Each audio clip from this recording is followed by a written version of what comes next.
Hello बच्चों, कैसे हो आप सब। तो आज हम लोग बेसिक कंसेप्ट ऑफ केमिस्ट्री का बड़ा ही इंपॉर्टेंट टॉपिक जो कि है मोल कॉन्सेप्ट, वो लोग हम लोग पढ़ने वाले हैं। तो अपनी अपनी नोटबुक ओपन कर लो, अच्छे से समझो और फिर उसके बाद अपने नोट्स बनाना, ठीक है। तो क्या है टॉपिक का नाम? Mole concept. क्या है टॉपिक का नाम? Mole concept. इतना पॉपुलर है कि कई बार ये जो चैप्टर है ना, बेसिक कंसेप्ट ऑफ केमिस्ट्री, हम उस चैप्टर का नाम ही बोल देते हैं कि मोल कॉन्सेप्ट वाला चैप्टर है।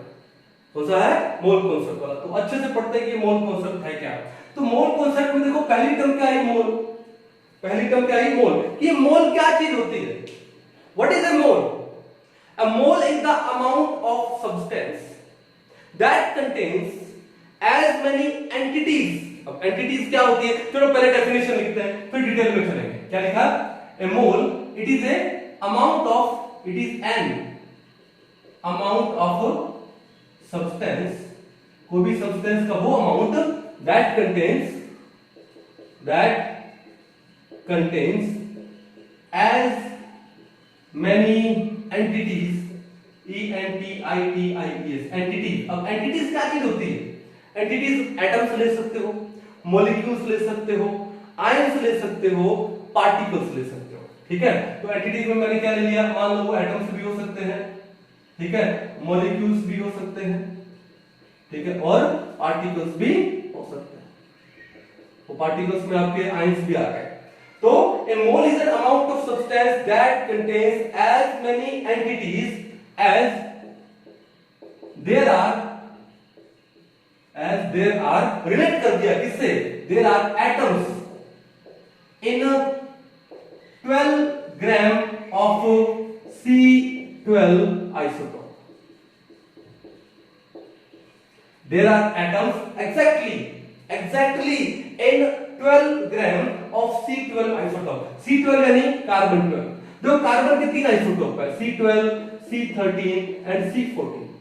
आउट ऑफ दीज थ्री जो C12 है, it is the most stable one. सबसे ज्यादा स्टेबल, सबसे ज्यादा अबंडेंट जो हमको मिलता है कार्बन का आइसोटोप, वो कौन सा है? C12 है। तो हम लोग किसको लेंगे? इन दो को छोड़ देंगे, फिर हम लेंगे क्या? किसको? C12 को ले लेंगे। तो कार्बन का जो C12 आइसोटोप है, अगर मैं उसका 12 ग्राम ले लूं, 12 ग्राम, अगर मैं क्या ले लूं? 12 ग्राम। तो देखो ध्यान से, C12 का मतलब क्या हुआ? देखो ये कार्बन है, एटॉमिक नंबर है 6 और एटॉमिक मास कितना है? 12। और एटॉमिक मास क्या होता है? नंबर ऑफ प्रोटॉन प्लस में न्यूट्रॉन, ठीक है। तो कार्बन के अंदर जो प्रोटॉन कितने हैं? 6 है, न्यूट्रॉन कितने हैं? 6 है। तो इनका जो एटॉमिक मास A कितना हो गया? प्रोटॉन प्लस में न्यूट्रॉन, यानी 6 + 6 कितना हो गया? 12 हो गया। और वो 12 हमने यहां लिख देते हैं। अब बात यह है कि इस 12 को एटॉमिक मास को अगर आप ग्राम में लिख दोगे, अगर आप किस में लिख दोगे? ग्राम में लिख दोगे, तो भैया वो किसके इक्वल आ जाएगा? 1 मोल के इक्वल आ जाएगा। किसी भी एटम का एटॉमिक मास, जैसे मान लो नाइट्रोजन है, इसके ऊपर आते हैं हम लोग, डिटेल में आएंगे। नाइट्रोजन है, नाइट्रोजन का एटॉमिक मास कितना होता है? 14 होता है।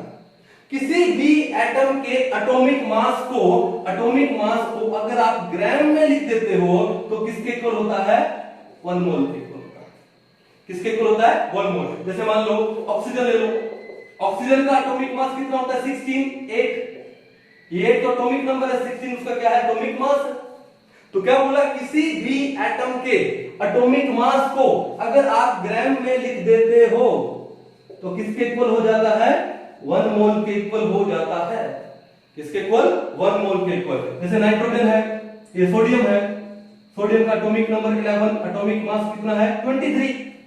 अब 23 को अगर आप ग्राम में लिख दोगे, तो वो क्या हो जाएगा? 1 मोल सोडियम एटम्स हो जाएगा। ये क्या हो जाएगा? 1 मोल नाइट्रोजन एटम्स, ठीक है, 1 मोल ऑक्सीजन एटम्स। जैसे ये क्या हो जाएगा? 1 मोल कार्बन एटम्स। कहानी समझ आएगी? बड़ा बेसिक सा था। किसी भी एटम के एटॉमिक मास को, एटॉमिक मास क्या होता है? नंबर ऑफ प्रोटॉन प्लस में न्यूट्रॉन। तो किसी भी एटम के एटॉमिक मास को ग्राम में एक्सप्रेस कर दो, तो वो किसके इक्वल हो जाता है? 1 मोल के इक्वल हो जाता है। तो हमने जो बेसिक माना वो किसको माना? C12 को माना। बेसिक किसको माना हम लोगों ने? C12 को। ये जो modern atomic weight scale is based on इसके ऊपर C12 के ऊपर। बड़ा इंपॉर्टेंट पॉइंट है ये भी। क्या बोला कि जो modern atomic weight scale is based on किसके ऊपर है? C12 के ऊपर बेस्ड। कार्बन का जो C12 आइसोटोप है इसके ऊपर एटॉमिक वेट का स्केल बेस्ड है। हाइड्रोजन के ऊपर नहीं है, ऑक्सीजन के ऊपर नहीं है, किसके ऊपर है? C12 के ऊपर है। क्यों? क्योंकि जो C12 है उसका जो 12 ग्राम में जितने एटम्स होंगे, जितने नंबर ऑफ एटम्स होंगे, उस नंबर ऑफ एटम को हम लोग क्या बोलते हैं? 1 मोल बोलते हैं।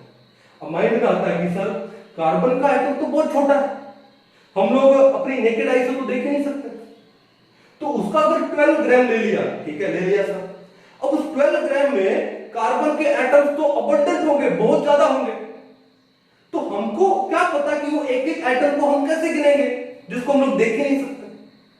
अब तो पॉइंट में तो दम है, ठीक है, कि जिस एटम को हम देख ही नहीं सकते वो 12 ग्राम हमने ले लिया, तो उसमें टोटल कितने एटम्स हैं वो हम लोग कैसे निकालेंगे भाई? जैसे मान लो आपके घर में 1 kg शुगर है।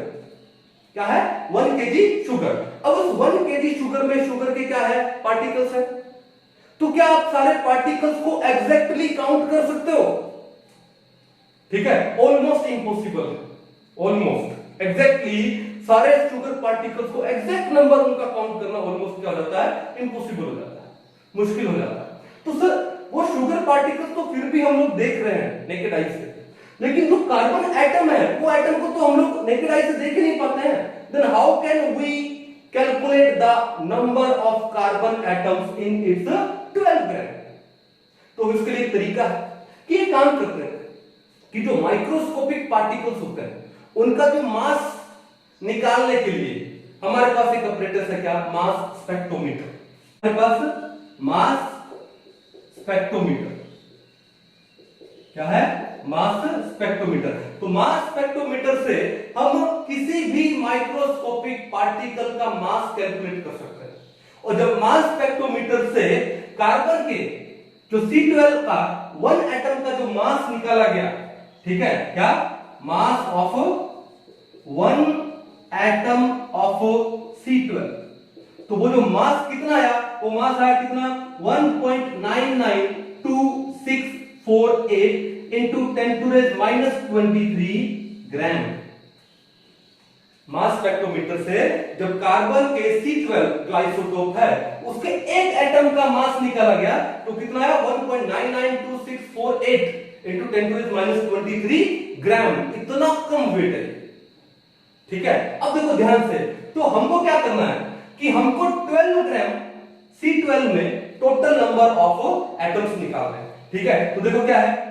Number of atoms in C12 in 12 grams, in 12 gram of C12 isotope.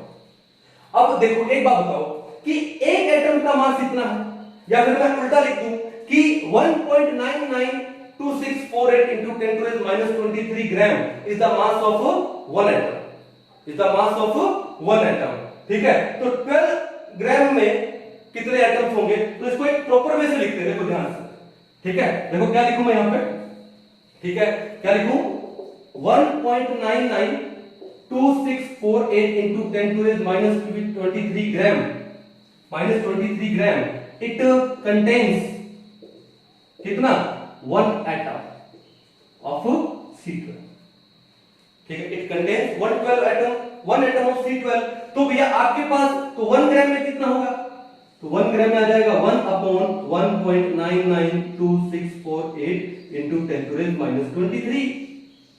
तो फिर आपके पास कितना? 12 ग्राम में, क्योंकि आपने किसका निकालना है? 12 ग्राम का निकालना है कि 12 ग्राम ऑफ C12 में टोटल कितने नंबर ऑफ एटम्स है। तो 12 ग्राम कंटेन्स, तो 12 से मल्टीप्लाई कर दो, 1/1.992648 into 10⁻⁻23 इनटू में क्या कर दो? 12 कर दो।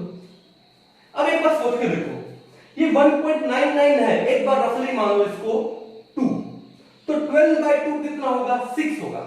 अब डिनोमिनेटर कम था, हमने थोड़ा सा ज्यादा माना है, तो जो भी आपकी वैल्यू आई है उससे थोड़ी सी ज्यादा आएगी। तो जो वैल्यू आती है वो वैल्यू आती है कितनी? 6.022137। कितनी वैल्यू आती है? 6.022137।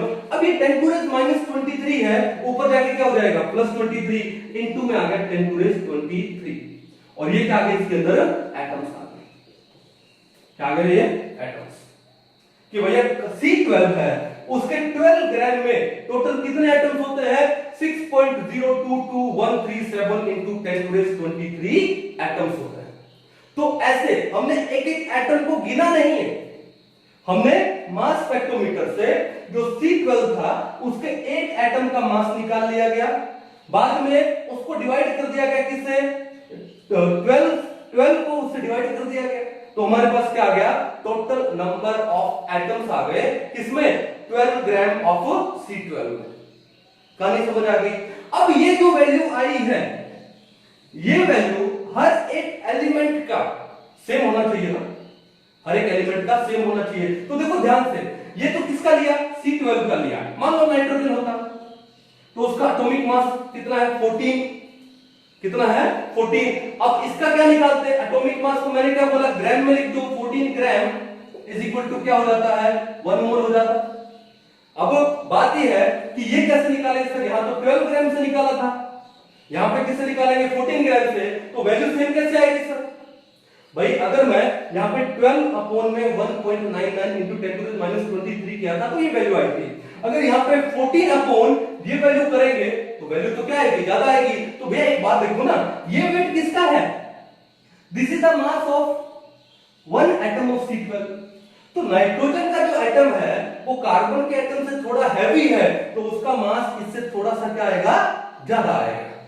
तो 14 से जब इस नाइट्रोजन के एक एटम का मास स्पेक्ट्रोमीटर से निकाल के डिवाइड करोगे तो आपके पास क्या लिखा मैंने? मास of one atom of N14 nitrogen का, वो डिवाइड करोगे, ठीक है, 14 ग्राम में से, तो कितना आएगा? 6.02237 into 10 to raise 23। ये मास एग्जैक्ट, ये जो नंबर आएगा एग्जैक्ट कितना आएगा? अब ये जो नंबर आया, इस नंबर को हम लोग यहां पर क्या बोलते हैं? मोल बोलते हैं। और इस नंबर को वैसे क्या बोलते हैं? Avogadro number. हमारे एक साइंटिस्ट थे एमिडियो एवोगैड्रो, इटालियन साइंटिस्ट थे। उन इटालियन साइंटिस्ट के नेम पे है, इसको हम लोग क्या बोलते हैं? Avogadro number. शॉर्ट में क्या लिखते हैं? एन, और सबस्क्रिप्ट में क्या? ए स्टैंड्स फॉर एवोगैड्रो। तो एवोगैड्रो नंबर किसके इक्वल होता है? 6.022। देखो पूरा डिटेल में बोलना 6.022137 एवरी टाइम, तो शॉर्ट में ले लो 6.022 into 10 to raise 23 is known as Avogadro number. क्या बोलते हैं उसको हम लोग? एवोगैड्रो नंबर बोलते हैं। कहानी समझ आई? उतार दो इसको एक बार, तो मैं इसको मिटा देता हूं। तो 6.022 into 10 to raise 23 इस नंबर को क्या बोलेंगे? एवोगैड्रो नंबर बोलेंगे। और ये नंबर क्या है? एक कांस्टेंट है, इसको एवोगैड्रो कांस्टेंट भी बोलते हैं। क्या बोलते हैं इसको? Avogadro constant. तो Na किसके इक्वल हो गया?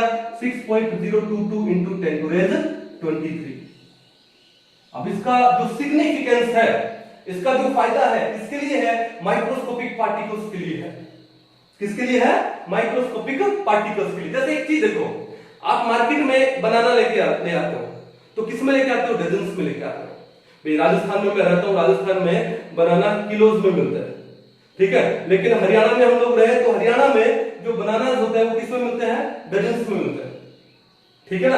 आप शायद मार्केट में एग लेके आते होंगे, एग भी किस में मिलते होंगे? डजन में मिलते होंगे कि 1 डजन का रेट ये है, ठीक है। हम मार्केट से पेपर लेके आते हैं, जेके का पेपर आता है ना, व्हाइट पेपर, तो क्या आता है? एक पैकेट आता है, उस पैकेट में कितने पेपर होते हैं? 500 रिम। तो पेपर किसमें मिलता है? रिम में मिलता है, ठीक है। तो जैसे जैसे क्या होगा कि पार्टिकल छोटा होता जाएगा तो नंबर बढ़ता जाएगा। तो यहां पर तो हमारे पास क्या? माइक्रोस्कोपिक पार्टिकल है, तो माइक्रोस्कोपिक पार्टिकल्स को हम लोग किस में लिखते हैं? एवोगैड्रो नंबर में लिखते हैं। तो ये जो एवोगैड्रो नंबर है, it is significant for microscopic particle. Macroscopic particle के लिए तो ये फेल है। कैसे? मान लो कि वो कांच की गोली, ग्लास मार्बल, बचपन में खेला होगा आप लोगों ने, कि अगर मैं ग्लास मार्बल का 1 मोल ले लेता हूं, if I take 1 mole of glass marble 6.022 into 10 to the 23, इतना नंबर ले लेता हूं ग्लास मार्बल का, तो आपको पता है कि उस ग्लास मार्बल से 1 मोल ऑफ ग्लास मार्बल से हम पूरी अर्थ को कितना, एक थिक लेयर बन जाएगी, कितनी, 5 किलोमीटर तक, जमीन से लेकर के 5 किलोमीटर तक एक थिक लेयर, और उसमें पूरी अर्थ कवर हो जाएगी। ओ माय गॉड, क्यों? मैक्रोस्कोपिक पार्टिकल लिया आपने, और वो भी ये नंबर कम नहीं है, ये नंबर बहुत ज्यादा है। इतने नंबर की अगर आप ग्लास मार्बल ले सकते हो, then you can cover the entire earth with a 5 kilometre thick layer. तो भैया ये जो एवोगैड्रो नंबर है, it is significant only for microscopic particle, macroscopic के लिए नहीं लेते हम लोग। पता लगा कि सर एवोगैड्रो नंबर है, उतने बनाना दे दो, और तो सोचो पूरी अर्थ कितने किलोमीटर लेयर तक कवर हो जाएगी, समझ रहे हो ना? ठीक है, तो माइक्रोस्कोपिक पार्टिकल के लिए एवोगैड्रो नंबर बड़ा शानदार है। ठीक है, अब ये जो एवोगैड्रो नंबर आया, इसको हम लोग क्या बोलते हैं? 1 मोल। क्या बोलते हैं? 1 मोल। 1 मोल का मतलब क्या हुआ? Avogadro number. और उसमें कितनी एंटिटीज है? एंटिटी का मतलब एटम, पार्टिकल्स या मॉलिक्यूल्स। कितनी है? 6.022 into 10 to the 23 है। जैसे मैंने क्या बोला कि जो कार्बन का मास कितना, 12, इस 12 को ग्राम में लिख दो, तो उसमें कितने कार्बन एटम होंगे? कितने कार्बन एटम होंगे? 6.022 into 10 to the 23 C12 atoms होंगे। अब बार बार ये नंबर लिखूं तो शॉर्ट में लिख दूं, उसमें कितने होंगे? Na एटम्स होंगे, एवोगैड्रो नंबर एटम्स होंगे। और एवोगैड्रो नंबर का मतलब क्या है? 1 मोल। तो 1 मोल क्या होता है? ए मोल क्या होता है? A mole is the amount of substance that contains as many entities as there are atoms in exactly 12 gram of C12 isotopes. तो modern atomic weight scale is based on C12. कहानी समझ आई? ठीक है, तो ये था किसके बारे में? एटॉमिक वेट के बारे में। अब एक चीज नोटिस करो यहां पर, ये किसके बारे में था? मोल के बारे में हम लोग पढ़ रहे थे। ठीक है, तो फिर मैंने क्या बोला? किसी भी एटम का एटॉमिक मास जो है उसको ग्राम में ले लो, तो वो क्या हो जाता है? 1 मोल हो जाता है। क्या हो जाता है? 1 मोल हो जाता है। अब सिंपल यानी बड़ा डिटेल में चलेंगे हम लोग। आपके पास मान लो कोई क्वेश्चन है, क्वेश्चन ये है कि भैया बताओ कि आपके पास लगभग 69 ग्राम सोडियम है। 69 ग्राम क्या है? सोडियम है। तो उसमें total number of sodium atoms कितने होंगे? क्या निकालना है? Total number of sodium atoms in 9 gram sodium. तो सिंपल सी बात है, तो क्या काम करोगे कि टोटल नंबर ऑफ एटम्स निकालना है। तो भैया 69 ग्राम, तो पहले देखो सोडियम है, सोडियम का एटॉमिक मास कितना होता है? 23। तो एटॉमिक मास को 23 को ग्राम में लिख दो, तो उसमें कितने एटम है? एवोगैड्रो नंबर कितने एटम है? Na एटम्स है, एवोगैड्रो नंबर एटम्स है। तो भैया बताओ 69 में कितना हो जाएगा? आपने यहां पर क्या किया? 3 टाइम्स किया, तो ये कितना हो जाएगा? 3 टाइम्स ऑफ Na एटम्स। कितने एटम्स हो जाएंगे? 3 Na। कितना इजी है लिखना। अब इसको मैं लिखूं कि sir 3 into 6.022 into 10 to the 23 atoms, और इसको मैं आगे सोल्व करूं, कितना जाएगा? कितना जाएगा? 66018 into 10 to the 23। साइंटिफिक में ले पॉइंट को यहां 1.8066 into 10 to the 24 एटम्स। ठीक है, ये भी लिख सकता हूं। ये लिखना थोड़ा सा लेंथी लगता है, और ये लिखना बड़ा इजी लगता है। कितना? 3 Na एटम्स। क्या? 3 Na एटम्स। कहानी समझ आ रही है? कोई इशू नहीं है ना? अब देखो ध्यान से और लेते हैं एग्जांपल। जैसे मान लो हम लोगों ने क्या ले लिया? कैल्शियम ले लिया। कैल्शियम एटॉमिक नंबर 20 और एटॉमिक मास कितना होता है? 40। तो हमने क्या बोला कि you have 50 gram of calcium, you have 50 gram of calcium, और 50 ग्राम ऑफ कैल्शियम में टोटल कितने कैल्शियम एटम्स हैं? ठीक है, इसमें atoms in 50 gram of calcium.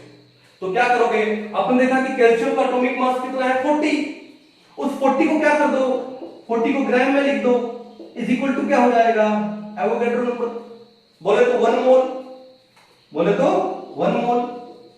Na क्या हो जाएगा एटम्स, या फिर मैं क्या लिख दूं 1 मोल एटम, एक ही बात है, ठीक है। तो 40 ग्राम में है Na एटम्स, तो भैया 1 ग्राम में कितना हो गया, Na बाय में 40 एटम्स हो गया, तो 50 ग्राम में कितना हो गया, Na अपॉन में 40 इंटू में 50, एक जीरो से एक जीरो, 5/4 कितना होता है 1.25, तो आपके पास क्या आ गया 1.25 Na एटम्स आ गया, क्या आ गया आपके पास 1.25 Na एटम्स आपके पास आ गए। अब ये तो बात थी किसकी, एटम्स के बारे में बात कर रहे थे। अगर आपके पास मॉलिक्यूल हो तो, अगर आपके पास क्या हो मॉलिक्यूल्स हो तो, बिठा रहा हूं एक बार इसको मैं, अगर आपके पास मॉलिक्यूल, जैसे मान लो मैंने ले लिया क्या, जैसे मीथेन ले लिया, क्या ले लिया हम लोगों ने मीथेन, या फिर हम लोगों ने क्या ले लिया वाटर ले लिया। कुछ एक एग्जांपल ले लेते हैं, मीथेन ले लिया, वाटर ले लेते हैं, अमोनिया ले लेते हैं। अब कोई आपसे पूछे कि जो मीथेन है, मीथेन के 1 मोल में कितने मोल एटम्स है, अब ये बताओ कि ये मीथेन हो चाहे वाटर हो चाहे अमोनिया हो, सारे के सारे क्या है मॉलिक्यूल्स है, ये सारे के सारे क्या है मॉलिक्यूल्स है। तो एक मॉलिक्यूल में टोटल नंबर ऑफ एटम्स, तो क्या पढ़ा था हम लोगों ने एटॉमिसिटी, तो यहां पर मीथेन मॉलिक्यूल का एटॉमिसिटी कितना है, एक कार्बन 4 हाइड्रोजन, तो इसका जो एटॉमिसिटी है वो कितना हुआ 5 हुआ, इसका एटॉमिसिटी कितना हुआ, इसका एटॉमिसिटी है वो कितना हुआ 3 हुआ, इसका एटॉमिसिटी कितना हुआ 4 हुआ। तो कोई पूछे कि 1 मोल ऑफ मीथेन में कितने मोल एटम होते हैं, क्या बोला 1 मोल मीथेन में कितने मोल एटम्स हैं। तो आप एक चीज देखो कि मीथेन के एक मॉलिक्यूल में कितने एटम हुए 5, तो उसके 1 मोल में कितने हुए 5 मोल एटम्स हुए। तो इस 1 मोल को मीथेन, इसको क्या बोलेंगे 1 मोल मॉलिक्यूल, क्या बोलेंगे 1 मोल मॉलिक्यूल। मोल एटम का मतलब क्या है, मोल एटम का मतलब क्या है कि आपको एटम्स दिए हैं मोल में, और मोल मॉलिक्यूल का मतलब क्या है कि आपको मॉलिक्यूल्स दिए हैं मोल में। क्लियर कहानी। अब देखो उसके बाद आते हैं क्या, मोल निकालना, methods to find number of moles, methods to find number of moles, बड़ा इंपॉर्टेंट है ये भी कि नंबर ऑफ मोल निकालने के क्या क्या मेथड है सर। पहला देखो सिंपल सा मेथड है कि n, नंबर ऑफ मोल को स्मॉल n से लिखते हैं, पहली बात नंबर ऑफ मोल को क्या लिखते हैं स्मॉल n से लिखते हैं। तो नंबर ऑफ मोल क्या होता है, गिवन मास या given weight upon molar mass. Molar mass का मतलब क्या हुआ, मास ऑफ 1 मोल, तो given mass by molar mass, और 1 मोल का मास कैसे निकालते हैं, एटॉमिक मास को ग्राम में एक्सप्रेस कर दो, हो गया। तो नंबर ऑफ मोल कैसे निकालते हैं, given mass by molar mass. अब बात यह है कि नंबर ऑफ मोल तो निकाल रहे हो क्या एटम्स का, किसका निकाल रहे हो एटम्स का निकाल रहे हो, तो क्या जाएगा गिवन मास अपॉन में, उस कंडीशन में क्या जाएगा एटॉमिक मास आ जाएगा, क्या जाएगा atomic mass. But in case of molecules निकाल रहे हो number of moles, in case of molecules, आपको कोई मॉलिक्यूल दिया है और फिर नंबर ऑफ मोल निकालने हैं, तो कैसे निकालोगे, तो निकालोगे क्या गिवन मास बाय में मॉलिक्यूलर मास, या फिर उसको हम लोग मोलर मास बोलते हैं, गिवन मास बाय में मोलर मास। कहानी समझ गए, कोई इशू नहीं है, यहां पे एटॉमिक मास था वहां पे मॉलिक्यूलर मास लेना। या फिर देखो एक तरीका और भी है, अगर आपको वॉल्यूम दिया गया हो, हमको पता कि at STP 1 mole of any gas it contains 22.4 litre volume, होता है ना, ठीक है। If volume is given, if volume is given कब एट एसटीपी, एसटीपी पे दिया, तो जो नंबर ऑफ मोल्स निकालने का तरीका क्या है, वॉल्यूम गिवन अपॉन 22.4 लीटर्स। अब जो वॉल्यूम जो आपको दिया जाए उस वॉल्यूम को किस में लोगे, लीटर्स में लोगे। तो नीचे भी क्या लिया है, 22.4 लीटर लिया है। अगर ये नहीं लेना तो क्या ले लोगे, देखो या फिर वॉल्यूम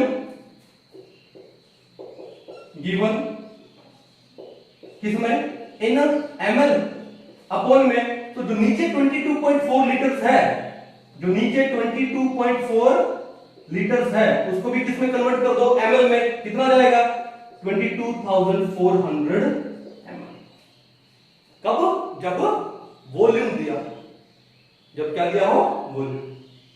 कर पाओगे, कोई इशू नहीं है, ठीक है। तो फिर पार्टिकल्स दिए हो नंबर 4 कि मान लो आपको दे दे कि भैया इतने एटम्स हैं कि 3.011 into 10 to raise 23 एटम्स हैं किसी पर्टिकुलर जो एटम आपको दे, एलिमेंट दे, तो उसके नंबर ऑफ मोल्स निकालने हैं।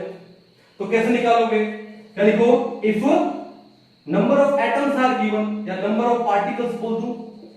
अब वो पार्टिकल्स है वो क्या क्या हो सकते हैं, वो आपके एटम्स भी हो सकते हैं, वो आपके मॉलिक्यूल्स भी हो सकते हैं, ठीक है। If number of particles is given, अगर ये दिया जाए तो n कैसे निकालते हैं, तो जो n, कैपिटल N क्या है, नंबर ऑफ पार्टिकल्स जो भी आपको दिया गया है, ठीक है, अपॉन में क्या कर दोगे, Na यानी एवोगैड्रो नंबर, अपॉन में क्या कर दोगे, एवोगैड्रो नंबर। जैसे मान लो एक क्वेश्चन आपके पास है, क्वेश्चन क्या दिया है कि देयर आर, या फिर फाइंड नंबर ऑफ मोल्स, ठीक है, इन 3.011 into 10 to raise कितना, 24, 10 to raise 24 atoms of sodium. आपको एक क्वेश्चन दे दिया कि 3.011 into 10 to raise 24 एटम्स है सोडियम के, तो उसमें कितने नंबर ऑफ मोल्स होंगे।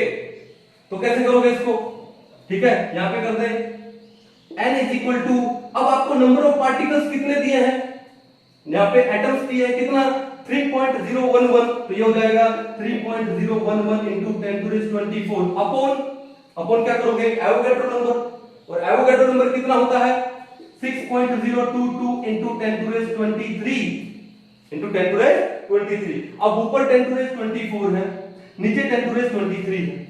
एक काम करो, ऊपर भी 10 to raise क्या कर दो, 23 कर दो, और इस पॉइंट को एक डिजिट आगे ले जाओ, सही किया। अब 10 to raise 23 से 10 to raise 23 कैंसिल आउट हो गया, 30 अपॉन में 6 कितना आएगा, 5 आएगा अप्रोक्सीमेटली। तो आपके पास n की वैल्यू अप्रोक्सीमेटली कितनी आ गई, 5 आ गई। n की वैल्यू अप्रोक्सीमेटली कितनी आ गई, 5 आ गई। तो इसका मतलब आपको कितने मोल्स दे रखे हैं उसने, 5 मोल एटम्स दे रखे हैं, किसके, सोडियम के 5 मोल एटम्स दे रखे हैं। कहानी समझ गए ना आप लोग, कोई इशू नहीं है ना। चलो अब उसके बाद इसको उतार लीजिए एक बार। एक काम करते हैं, कुछ एक न्यूमेरिकल करके देखते हैं कि एग्जाम में किस टाइप का न्यूमेरिकल आता, ठीक है ना, और उससे ये कॉन्सेप्ट थोड़ा सा और स्ट्रांग हो जाएगा आपका। तो एक बार इसको उतार लीजिए, फिर उसके बाद कुछ एक न्यूमेरिकल्स करके देखते हैं। चलिए हम लोग एक तो न्यूमेरिकल करते हैं और कॉन्सेप्ट को थोड़ा सा स्ट्रांग करते हैं। देखो AIPMT 2014 का कोई क्वेश्चन है, क्या बोलते हैं, the maximum number of molecules is present in. देखो आपको बहुत सारे क्वेश्चन आएंगे ऐसे, जैसे मान लो एक ये हो गया, एक उसके बाद the number of atoms in this one, या फिर which has the maximum number of molecules among the following. तो ये जो टाइप का क्वेश्चन है ना, मैक्सिमम नंबर ऑफ मॉलिक्यूल्स या मिनिमम नंबर ऑफ मॉलिक्यूल्स, इनको करने का भी एक सिंपल सा तरीका है, क्या कि आप मॉलिक्यूल निकालो, इससे बढ़िया क्या आप नंबर ऑफ मोल्स निकालो, क्योंकि नंबर ऑफ मोल्स निकालना इजी है। उसके बाद जब आप मॉलिक्यूल निकालोगे तो उसको एवोगैड्रो नंबर से क्या करोगे, मल्टीप्लाई करोगे, कैलकुलेशन में फंस जाओगे। तो कभी भी आपके पास कोई क्वेश्चन आ जाए कि find the maximum number of molecules among the following या minimum number of molecules among the following, तो नंबर ऑफ मॉलिक्यूल्स मत निकालो, नंबर ऑफ मोल्स निकालो। तो जिसके नंबर ऑफ मोल्स ज्यादा है उसके नंबर ऑफ मॉलिक्यूल्स ज्यादा है, सही है ना। चलो तो देखो पहला देखो क्या बोलता है, 5 litre of N2 gas at STP। देखो पहले देखो STP आपको दे दिया और यहां पर आपको क्या दिया है, वॉल्यूम दिया है। तो अभी हमने थोड़ी देर पहले क्या किया था कि नंबर ऑफ मोल निकालते हैं, अगर वॉल्यूम दिया हो तो कैसे, number of mole is equal to volume given upon में 22.4 लीटर एट एसटीपी। अब ये वॉल्यूम भी आपको लीटर में दिया है तो आपको चेंज करने की जरूरत नहीं है, तो कितना आएगा 5 लीटर अपॉन में 22.4 लीटर। ठीक है, अप्रोक्सीमेट कितना आएगा ये अप्रोक्सीमेट आ जाएगा कितना 1/5। मैं एग्जैक्ट नहीं निकाल रहा हूं, नियर अबाउट निकाल रहा हूं, तो अप्रोक्सीमेटली 1/5 या 1/4 के बीच में आ रहा है, 1/4.5 कर देता हूं। ठीक है ना, तो एक बार मैं एक काम करता हूं 1/4 लिख देता हूं इसको नियर अबाउट। ठीक है ना, चलो अब आगे देखो 0.5 ग्राम ऑफ H2 गैस। अब यहां पे आपको वेट दिया हुआ है, तो वेट देते हैं तो नंबर ऑफ मोल कैसे निकालते हैं, given mass by molar mass. अब H2 देता है, H2 क्या है, मॉलिक्यूल है, H2 तो क्या है, मॉलिक्यूल है, तो गिवन मास कितना है 0.5 और H2 का मॉलिक्यूलर मास कितना होगा 2, H2 है तो 2 ग्राम होगा, तो 0.5 बाय में 2 कितना जाएगा, यह आ जाएगा आपका कितना 1/4 आ जाएगा। कितना जाएगा ये 1/4। ठीक है, 10 ग्राम ऑफ O2, तो 10 ग्राम गिवन वेट कितना 10 और O2 का मॉलिक्यूलर वेट कितना 32, तो 10/32। ठीक है, तो कितना हो जाएगा लगभग 1/3। अप्रोक्सीमेट लिख रहा हूं मैं एक बार 1/3। 15 litre of H2 gas at STP N, 15 litre. अब वॉल्यूम दे रखा है तो 15 अपॉन STP दिया हुआ है, तो 1 मोल का कितना होता है 22.4, तो 15/22.4 कितना होगा, एक बार मैं अप्रोक्सीमेट लिख दूं कितना 3/4, कितना हो जाएगा 0.75 लगभग इतना हो जाएगा। अब बात बताओ कि इन चारों में से जो मैक्सिमम नंबर ऑफ मोल किसमें आ रहे हैं, यहां पर कितना है लगभग 0.33, यहां है लगभग 0.25, यहां भी कितना है लगभग 0.25, लेकिन यहां कितना है 0.75, तो आपका आंसर कौन सा हो गया ऑप्शन नंबर 4। तो जब कभी भी आपसे इस टाइप का क्वेश्चन पूछा जाए कि find the maximum number of molecules या minimum number of molecules among the following, तो मॉलिक्यूल्स मत निकालो, मोल निकालो। जैसे देखो मान लो आपके पास ये AIPMT 2011 का क्वेश्चन है, which has the maximum number of molecules among the following, इसी टाइप का क्वेश्चन हो गया। करके देखें कैसे, 64 ग्राम ऑफ SO2, आपको सबका वेट दिया है, तो वेट देता है तो n कैसे निकालते हैं, given weight by molar weight. अब गिवन वेट कितना है 64 और SO2 का मोलर वेट कितना होता है, सल्फर का 32 और दो ऑक्सीजन का 32, टोटल कितना हो गया 64, तो 64/64 कितना हो गया 1 हो गया। यहां पर CO2 में कितना जाएगा 44 अपॉन, अब CO2 का भी कितना होता है 44, ये भी कितना हो गया 1 हो गया। यहां पर कितना हो गया 48, अब ओजोन ऑक्सीजन का 16, O3 का 48, तो 48 अपॉन 48 ये भी कितना हो गया 1 हो गया। अब यहां पर ह्यूमन वेट कितना है 8 और हाइड्रोजन का मोलर वेट कितना होता है 2, तो 8/2 कितना हो गया 4। आंसर समझ आ गया, क्या हो गया ऑप्शन नंबर 4। काली समझ आ रही है ना, तो आपको नंबर ऑफ मॉलिक्यूल्स निकालने की जरूरत नहीं है, नंबर ऑफ मोल्स निकाल लीजिए। चलो अब उसके बाद देखो यहां पे AIPMT 2010 में क्वेश्चन है, the number of atoms in 0.1 mole of A triatomic gas. इससे सिंपल क्वेश्चन कोई नहीं हो सकता। आपको एक ट्राइएटॉमिक गैस दी है, तो गैस का जो एटॉमिसिटी है वो कितना है 3, ट्राइएटॉमिक बोल रहे हैं, ट्राई बोले तो 3, और आपको कितना दिया है 0.1 मोल दिया है, 0.1 मोल ट्राइएटॉमिक दिया है, तो उसमें नंबर ऑफ एटम्स पूछा है, तो सबसे पहले क्या करोगे, जो 0.1 मोल है उसको 3 से मल्टीप्लाई करोगे, कितने मोल एटम्स है, तो मल्टीप्लाई 3 कर दिया तो कितना आ गया 0.1 into 3 यानी 0.3, क्या है हमारे पास मोल एटम्स आ गए, क्या आ गए 0.3 मोल एटम्स। मोल का मतलब क्या होता है एवोगैड्रो नंबर। अब इन्होंने वैल्यू पूछी है तो इसका मतलब क्या हो गया कि 0.3 Na एटम्स, ठीक है, और Na कितना होता है 6.022 into 10⁻23 ये होता है। अब बस आपको क्या करना है, आपको इसको सोल्व करना है। अब 6 को अगर आप 0.3 से मल्टीप्लाई करते हो तो कितना आता है 1.8 आता है, तो आपकी वैल्यू आ गई approximately 1.8 into 10⁻23 atoms, 1.8 into 10⁻23 atoms. तो पहला देखो 1.8 into 10⁻22 रॉन्ग हो गया, दूसरा रॉन्ग हो गया, 1.806 into 10⁻23 सही हो गया। ये O6 क्यों आया है, क्योंकि ये 0.02 है, 0.02 को 3 से करोगे तो 06 तो आएगा, तो ये हो गया। फोर्थ ऑप्शन मतलब ही नहीं है। तो देखो कितने सिंपल क्वेश्चन है, आराम से कर सकते हो। अब देखो AIPMT 2008 volume occupied by 1 mole of water is, और वाटर का डेंसिटी आपको दिया हुआ है, और अगर ना भी दे तो आपको पता होना चाहिए दो का डेंसिटी, वाटर का और हाइड्रोजन का, तो आपको पता होना चाहिए। तो बताओ वाटर का डेंसिटी कितना होता है 1 ग्राम पर ml या पर सेंटीमीटर क्यूब, और हाइड्रोजन का डेंसिटी कितना होता है 0.00089 ग्राम पर ml या पर सेंटीमीटर क्यूब। ये दो का डेंसिटी तो आपको पता ही होना चाहिए। तो क्या बोला, volume occupied by 1 mole of H2O, 1 mole of H2O का वॉल्यूम अपने को निकाल लेंगे। तो मेरे को एक बात बताइए कि 1 मोल का मतलब क्या है, 1 मोल वाटर, ठीक है। अब इन्होंने आपको डेंसिटी दिया है तो कुछ तो रीजन होगा। डेंसिटी क्या होती है, मास बाय वॉल्यूम। डेंसिटी क्या होती है, मास बाय वॉल्यूम। तो डेंसिटी की जगह क्या लगा देंगे, is equal to mass by volume. अब एक काम करो, वॉल्यूम पूछा है तो वॉल्यूम इधर ले जाओ, डेंसिटी इधर ले आओ, तो वॉल्यूम किसके इक्वल हो गया, volume is equal to mass upon में डेंसिटी। अब आपसे पूछा है 1 मोल ऑफ वाटर, अब 1 मोल ऑफ वाटर का मास कितना होगा, अरे वाटर 2 हाइड्रोजन है तो 2 प्लस ऑक्सीजन का 6, इन टोटल कितना 18, और उस 18 को किस में लिख दो, ग्राम में। तो what is the mass of 1 mole of water, कितना हो जाएगा 18 ग्राम, अपॉन डेंसिटी आपको कितना दिया है 1 ग्राम पर सेंटीमीटर क्यूब। ये आपको डेंसिटी दिया है, ये क्या आपको दिया है, डेंसिटी दिया है। तो कितना जाएगा 18 बाय 1, तो कितना जाएगा, ये 18 ही आ जाएगा आपके पास, कितना जाएगा आपके पास, ये 18 ही आ जाएगा, है ना। तो volume occupied by 1 mole of H2O कितना होना चाहिए, ये तो 18 होना चाहिए।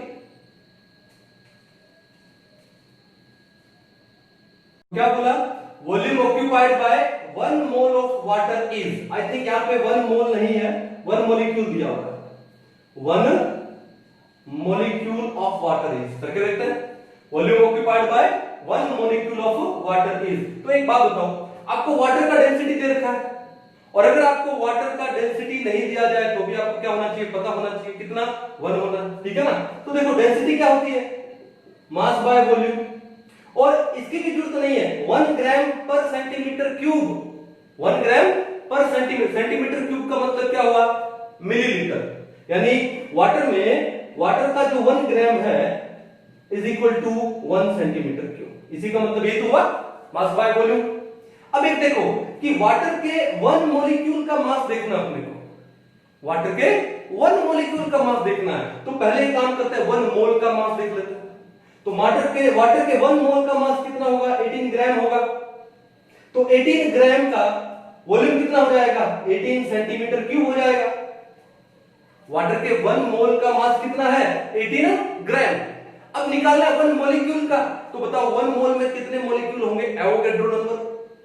तो 1 मॉलिक्यूल वाटर का मास कितना हो जाएगा, इस 18 ग्राम को अगर आप Na से डिवाइड कर दोगे तो क्या जाएगा, मास of 1 molecule of water, simple, ठीक है। तो उसका वॉल्यूम कितना हो जाएगा, सेम वही कहानी, 18 अपॉन में Na सेंटीमीटर क्यूब, ठीक है। अब हमको ये निकालना है, ये क्या है, this is the mass of 1 molecule, mass of 1 molecule of water, और इसका हमको क्या निकालना है, वॉल्यूम। अब तो Na कितना होता है 6.022, तो ये हो जाएगा आपका देखो 18 अपॉन में 6.022 into 10 to raise 23, क्या जाएगा centimetre cube.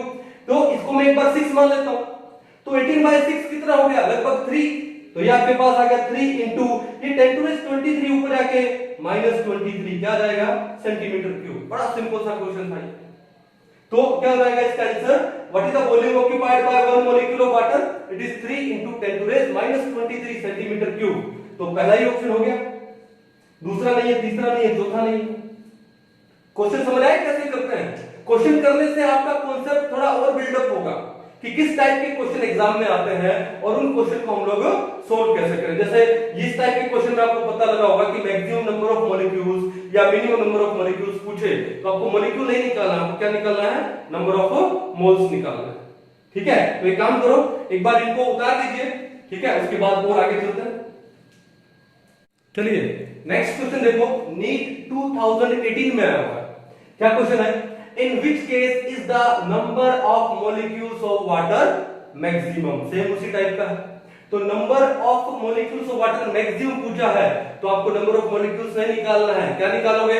Number of moles निकालोगे। तो पहले देखो क्या बोलता है, 18 ml ऑफ वाटर। देखो अब हर बार कोई जरूरी नहीं है कि आप फॉर्मूला से करो, कई बार आप स्मार्ट बोर्ड से भी करो। आपने इसने बोला 18 ml ऑफ वाटर, तो 18 ml ऑफ वाटर का वेट कितना होगा? तो वाटर का डेंसिटी कितना होता है? 1 ग्राम पर ml। वाटर का 1 ml is equal to 1 ml is equal to 1 gram. तो 18 ml में कितने ग्राम हो जाएंगे? It is equal to 18 gram of water. अब वाटर का 18 ग्राम का मतलब क्या हुआ? इसका मतलब हुआ क्या? 1 मोल। कहानी समझ गए ना? इसका मतलब क्या हुआ? 1 मोल। ठीक है, उसके बाद देखो 0.18 ग्राम ऑफ वाटर। अरे 0.18 का मतलब कितना हो गया? 0.01 मोल ऑफ वाटर हो गया। Given weight by molar weight 0.18 को 18 से डिवाइड कर दो, कितना जाएगा? 0.01 मोल। सिंपल था। This 1 litre of water vapours at 1 atmosphere, यानी एटमॉस्फेरिक प्रेशर दे दिया, एंड 273 केल्विन यानी 0 डिग्री सेल्सियस। तो आपको कौन सी कंडीशन दे दी? एसटीपी दे दी। तो एसटीपी पे इतना लीटर वाटर है, वो कितना मोल होगा? तो एसटीपी पे कोई भी गैस, देखो वाटर वेपर बोल दिया ना, गैसीय स्टेट में आ गया। एसटीपी पे कोई भी गैस का 22.4 लीटर कितना होता है? 1 मोल होता है। लेकिन इसने आपको 22.4 नहीं दिया, कितना दिया? 0.00224, यानी 22.4 होता तो पॉइंट यहां होता, लेकिन पॉइंट क्या है? 4 डिजिट आगे है। 4 डिजिट आगे होगा तो 10 की पावर क्या हो जाएगा? माइनस हो जाएगा। तो ये कितना लिख दूं मैं? इसको मैं लिख दूं क्या? इसको मैं लिख दूं क्या? 22.4 into 10 to raise -4 लीटर। अब देखो एसटीपी पे 22.4 लीटर कितना होता है? 1 मोल, और 1 इंटू कितना हो गया? 10 to raise -4, तो ये कितना आ गया? 10 to raise -4 मोल आ गया। ठीक है, उसके बाद ये तो डायरेक्ट आपको दिया 10 to raise -3 mole of water. तो मैक्सिमम नंबर ऑफ मोल कहां पर हुए? पहला ऑप्शन में ही हुआ। तो जिसमें मैक्सिमम नंबर ऑफ मोल है, एवोगैड्रो नंबर से मल्टीप्लाई कर दो, मैक्सिमम नंबर ऑफ मॉलिक्यूल्स आ जाएंगे। यानी बड़ा ही सिंपल सा क्वेश्चन था, 4 नंबर फ्री के थे। अब क्वेश्चन देखो, ये बड़ा इंटरेस्टिंग क्वेश्चन है। अगर एक बार इस वीडियो को पॉज करके आप खुद सोल्व करना चाहते हो तो करके देखिए, मजा आ जाएगा इस क्वेश्चन में। तो अब क्वेश्चन देखो क्या है, the number of gram molecules of the oxygen in 6.02 into 10 to raise 23 CO molecules। अब देखो थोड़ा सा ट्रिकी क्वेश्चन है, लैंग्वेज देखने की कोशिश करना। अब आपको दिया है CO, कार्बन मोनोऑक्साइड। अरे CO में तो ऑक्सीजन क्या है? एटम है ना, क्या है? एटम है। लेकिन आपसे क्या पूछा है? ग्राम मॉलिक्यूल पूछा है, मॉलिक्यूल पूछा है। लेकिन CO में ऑक्सीजन क्या है? एक एटम है। तो पहले काम करो, 6.02 into 10 to raise 23 क्या हो गया? 1 मोल हो गया। अब इतने CO मॉलिक्यूल्स में क्या पूछा आपसे? ऑक्सीजन। तो ऑक्सीजन कितना है? ये 1 मोल है, 1। अब इसमें क्या है? एटम है, तो इसको क्या लिख दूंगा मैं? 1 ग्राम एटम, क्योंकि ग्राम एटम का मतलब क्या होता है? मोल एटम। 6.02 into 10 to raise 23 क्या है? Na, मोल। ठीक है, और उस CO में ऑक्सीजन क्या है? CO मॉलिक्यूल में ऑक्सीजन क्या है? उसका एक एटम है, तो क्या हो जाएगा? 1 मोल एटम, और 1 मोल एटम को हम लोग क्या बोलते हैं? 1 ग्राम एटम। तो भैया यहां पर 1 ग्राम एटम है, लेकिन आपसे पूछा क्या है? ग्राम मॉलिक्यूल पूछा है। तो बताओ ऑक्सीजन के एक मॉलिक्यूल में कितने एटम होते हैं? 2। या उसका उल्टा करो कि ऑक्सीजन के 2 एटम है, तो मॉलिक्यूल कितना हुआ? 1। तो एक एटम है तो कितना मॉलिक्यूल हुआ? हाफ। तो इस एटम को मॉलिक्यूल बनाऊंगा तो इसको क्या कर दूंगा? हाफ। तो इसको मैं बोल दूं कि 1/2 क्या? ग्राम मॉलिक्यूल लिख सकता हूं ना। ऑक्सीजन का एक एटम का मतलब क्या हुआ? उसका हाफ मॉलिक्यूल। तो क्या लिख दिया? 1 ग्राम एटम को मैंने क्या लिख दिया? हाफ ग्राम मॉलिक्यूल लिख दिया। किसके लिए? ऑक्सीजन के लिए। तो क्या बोला? The number of gram molecules of oxygen कितना आ गया? हाफ। हाफ बोले तो 0.5। तो आंसर क्या आ गया? ऑप्शन नंबर 2 आ गया। थोड़ा सा ट्रिकी क्वेश्चन था लैंग्वेज से। अब देखो आगे देखो, क्वेश्चन नंबर 7। इससे सिंपल क्वेश्चन कोई नहीं हो सकता। क्या बोला इन्होंने? Caffeine has a molecular weight of 194, it contains 28.9% by mass of nitrogen. The number of atoms of nitrogen in 1 molecule of it। देखो मैं जो ये फिजिकल केमिस्ट्री में है, तो मैं क्या करता हूं, थोड़ा शॉर्ट मेथड से चलता हूं न्यूमेरिकल को सोल्व करने के लिए। अब शॉर्ट मेथड देखो मेरा क्या है, देखो यहां पे कैफीन का मॉलिक्यूलर वेट दे दिया 194, कैलकुलेशन तो करनी पड़ेगी। तो 194 को मैं अप्रोक्सीमेटली मान लूं कितना 190, और इसमें 28.9% बायोमास नाइट्रोजन है। अब 28.9 को मैं अप्रोक्सीमेटली 30 मान लेता हूं, तो भैया आपके पास 190 क्या है मॉलिक्यूलर वेट है लगभग, और उसका जो 30% है वो क्या है नाइट्रोजन है। 30% यानी 30/100 सोल्व कर लो भैया, कितना आ जाएगा 57। तो जो 57 चाहे वो यूनिट में लो यूनिफाइड मास में, वो क्या आ गया इसका नाइट्रोजन का मास आ गया। अब नाइट्रोजन के एक एटम का मास कितना होता है 14, तो 57 अगर मास आया है और एक एटम का मास कितना हुआ 14 हुआ, तो लगभग कितना आ गया 4 एटम्स ऑफ नाइट्रोजन आ गए। कितने आ गए 4 एटम्स ऑफ नाइट्रोजन। क्वेश्चन क्या बोलता है number of atoms of nitrogen in one molecule of it, कितना आ गया 4। सिंपल, इससे सिंपल और क्या करना है। ठीक है चलो अब क्वेश्चन नंबर 8 देखो, बड़ा मस्त क्वेश्चन है ये भी, कि in the reaction 2 aluminium solid दिया है plus 6 HCl aqueous will give you 2Al3 plus aqueous plus 6 Cl negative aqueous plus 3 H2 gas. Okay ये आपको एक रिएक्शन दे दी। फिर क्या बोलता है कि 6 litre HCl is consumed for every 3 litre hydrogen produced. अब देखो ये आपको HCl बोला है, तो बोला कि 1 मोल क्या है 1 मोल। तो हमने एक लॉ पढ़ा था, कौन सा गे-लुजैक लॉ ऑफ गैसियस वॉल्यूम, लेकिन वो लॉ किसके लिए था गैसेस के लिए था। यहां पे ये HCl aqueous बोला है, गैस नहीं बोला, ठीक है ना। यहां पर गैस कौन है, गैस सिर्फ यहां पर हाइड्रोजन है। तो ये बोल रहा है कि 6 litre HCl is consumed for every 3 litre hydrogen produced. आपको लगेगा कि आगे 6 दिया है तो मान लो 6 वॉल्यूम है, आगे ये 3 दिया है तो मान लो 3 वॉल्यूम है, लेकिन ये देखो Gay Lussac law of gaseous volume it is applicable only for gaseous substances. अब ये गैस नहीं है एक्वस है, तो पहला वाला ऑप्शन इनकरेक्ट हो जाएगा। दूसरा देखो 33.6 litre H2 gas is produced regardless of temperature and pressure for every mole aluminium that reacts. कि 1 मोल एल्यूमिनियम रिएक्ट होता है ना, तो 33.6 लीटर H2। अब जैसे पॉइंट में आया ना, तो आपके माइंड में पता क्या आएगा 22.4 लीटर 1 मोल का वॉल्यूम, ये आपके माइंड में आएगा ना कि 22.4 लीटर 1 मोल का है, तो 33.6 कितना हो गया 1.5 मोल का हो गया ना। तो 33.6 लीटर का मतलब क्या हो गया 1.5 मोल हाइड्रोजन प्रोड्यूस होती है।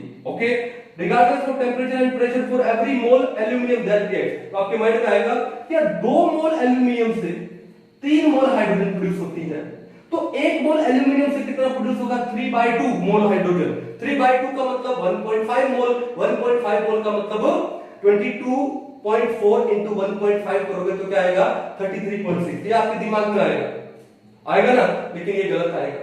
क्यों गलत आएगा, उसने क्या बोला regardless of temperature and pressure. अरे वो 22.4 लीटर इज इक्वल टू 1 मोल कब होता है एसटीपी पे होता है। अब यहां पर तो उसने एसटीपी बोला ही नहीं, regardless of temperature and pressure बोला, तो भैया ये आपका क्या हो गया रॉन्ग हो गया। अब अगला देखो क्या बोलता है 67.2। मैं 67.2 को 22.4 से डिवाइड करो, कितना आता है 3 मोल, तो इसका मतलब 3 मोल की बात हो रही है ना। ओके तो 67.2 लीटर H2 गैस यानी 3 mole of gas at STP. अब देखो मजे वाली बात, अब इन्होंने एसटीपी दिया है तो मैं बोल सकता हूं यहां पे at STP is produced for every mole of aluminium that react. अरे 2 मोल एल्यूमिनियम से कितनी हाइड्रोजन प्रोड्यूस हो रही है 3 मोल, तो 1 मोल से कितना होगा 3/2 1.5 का मतलब कितना हुआ 33.6 हुआ, कितना हुआ 30, लेकिन इसने कितना बोला है 67.2 बोला है, रॉन्ग हो गया। अब अगला देखो क्या बोलता है कि 11.2 लीटर H2, 11.2 लीटर H2 का मतलब बता दो, और कब बोल रहा है ये एट एसटीपी। अब जब एसटीपी बोल रहा है तो मैं ये कंफर्म कर सकता हूं कि 1 mole of a gas is equal to 22.4 litre. तो 11.2 लीटर गैस का मतलब क्या हुआ, हाफ मोल हुआ।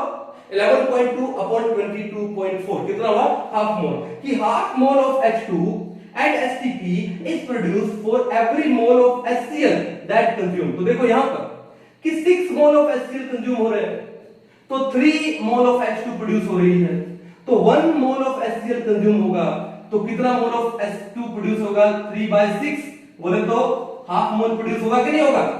For every mole of HCl consumed half mole of H2 is produced at STP, और STP पे हाफ मोल गैस का वॉल्यूम कितना होगा, 11.2 होगा लीटर। तो ऑप्शन नंबर 4 क्या हो जाएगा, करेक्ट हो जाएगा।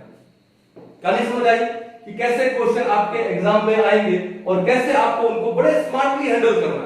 डिस्कस किए कुछ एक न्यूमेरिकल्स, किसके ऊपर, मोल्स के ऊपर। अभी इस मोल कॉन्सेप्ट को हम थोड़ा और डिटेल में लेके जाते हैं, थोड़ा सिंपलीफाई करके आते हैं, देखते हैं कि क्या होता है ना। तो इसको मिटा देता हूं, ठीक है। चलिए आगे बढ़ते हैं, किसके बारे में, मैंने आपको क्या बोला था कि AMU के बारे में, एटॉमिक मास यूनिट, जिसको हम लोग क्या बोलते हैं, यूनिफाइड मास बोलते हैं आजकल, उसके बारे में हम लोग डिटेल में पढ़ेंगे। तो अभी सबसे पहले हम लोग पढ़ते हैं कि ये AMU क्या होता है, कब लगता है, इसकी वैल्यू क्या होती है, ये सब कुछ हम लोग डिटेल में जाने वाले हैं, ठीक है। तो देखो ध्यान से, हम लोग अभी क्या पढ़ने वाले हैं, एटॉमिक मास यूनिट। क्या बोला, एटॉमिक मास यूनिट। इसको हम लोग शॉर्ट में क्या लिखते हैं, AMU, पता लगी क्या होगा। और आजकल इस AMU को हम लोग क्या लिखते हैं, सिंपल U। U का मतलब क्या है, U का मतलब होता है क्या, यूनिफाइड मास, यूनिफाइड मास। अब यूनिफाइड का तो मतलब समझ गए होंगे ना, मास ऑफ वन, ठीक है। तो ये एटॉमिक मास यूनिट एक्चुअली होता क्या है, तो हमने क्या बोला कि जो मॉडर्न एटॉमिक वेट है उसका स्केल किसके ऊपर बेस्ड है, C12 के ऊपर। कार्बन का जो C12 आइसोटोप है उसको हम लोग स्केल मानते हैं, किसका, मॉडर्न एटॉमिक वेट निकालने के लिए। ये बात क्लियर है। तो कहने का मतलब क्या है कि एटॉमिक मास क्या है, देखो C12 आइसोटोप है, क्या है, C12 आइसोटोप। तो C12 का जो एक एटम है उसका मास स्पेक्ट्रोमीटर से कितना आता है, 1.992648 into 10⁻⁻23 ग्राम। डिस्कस किया था हम लोगों ने। अब बात यह है कि इसमें कितना यूनिट है, टोटल 12। हम बोलते हैं ना कि एटॉमिक इसका मास नंबर कितना है, 12 बोलते हैं ना। जब हम लोग किसी एटम को रिप्रेजेंट करते हैं, जैसे C को रिप्रेजेंट कर दो C, ये 6 है, ये क्या है इसका एटॉमिक नंबर, ये 12 क्या है इसका मास नंबर या एटॉमिक मास। तो हम लोग क्या बोलते हैं कि इसका एटॉमिक मास कितना है, 12, क्या है, 12। तो ये 12 नंबर है, लेकिन हमको क्या निकालना है, एटॉमिक मास किसका, यूनिट का। 12 का नहीं निकालना, किसका, यूनिट। यूनिट बोले तो 1। यूनिफाइड मास का मतलब क्या है, मास ऑफ 1 यूनिट। तो ये 12 यूनिट का मास आएगा। तो 1 यूनिट का मास क्या हो गया कि ये जो भी मास आए तो उसका 1/12 कर दो, तो क्या आ जाएगा, यूनिट मास आ जाएगा, यूनिफाइड मास आ जाएगा, जिसको हम लोग क्या बोलेंगे, एटॉमिक मास यूनिट बोलेंगे। क्या बोलेंगे, एटॉमिक मास यूनिट। तो एटॉमिक मास यूनिट क्या होता है, it is the 1/12 of mass of one atom of C12। जो C12 है उसका जो एक एटम का मास है, उस एटम के मास का 1/12 कर दीजिए तो क्या आ जाएगा, एटॉमिक मास यूनिट आ जाएगा। ठीक है। अब बताओ कि जो 1/12 into what is the mass of one atom of C12। Mass spectrometer से निकाला कितना था, ये था 1.992648 into 10⁻⁻23 ग्राम। इतना ही तो है। C12 के एक एटम का मास कितना है, 1.992648 into 10⁻⁻23 ग्राम। अब आपको क्या करना है, तो ये क्या हुआ कि 1/12 किया तो ये आपके पास क्या आया, ये आपके पास क्या आया, ये आपके पास आ गया क्या 1.992648 into 10⁻⁻23 ग्राम अपॉन कितना आ गया, 12 आ गया।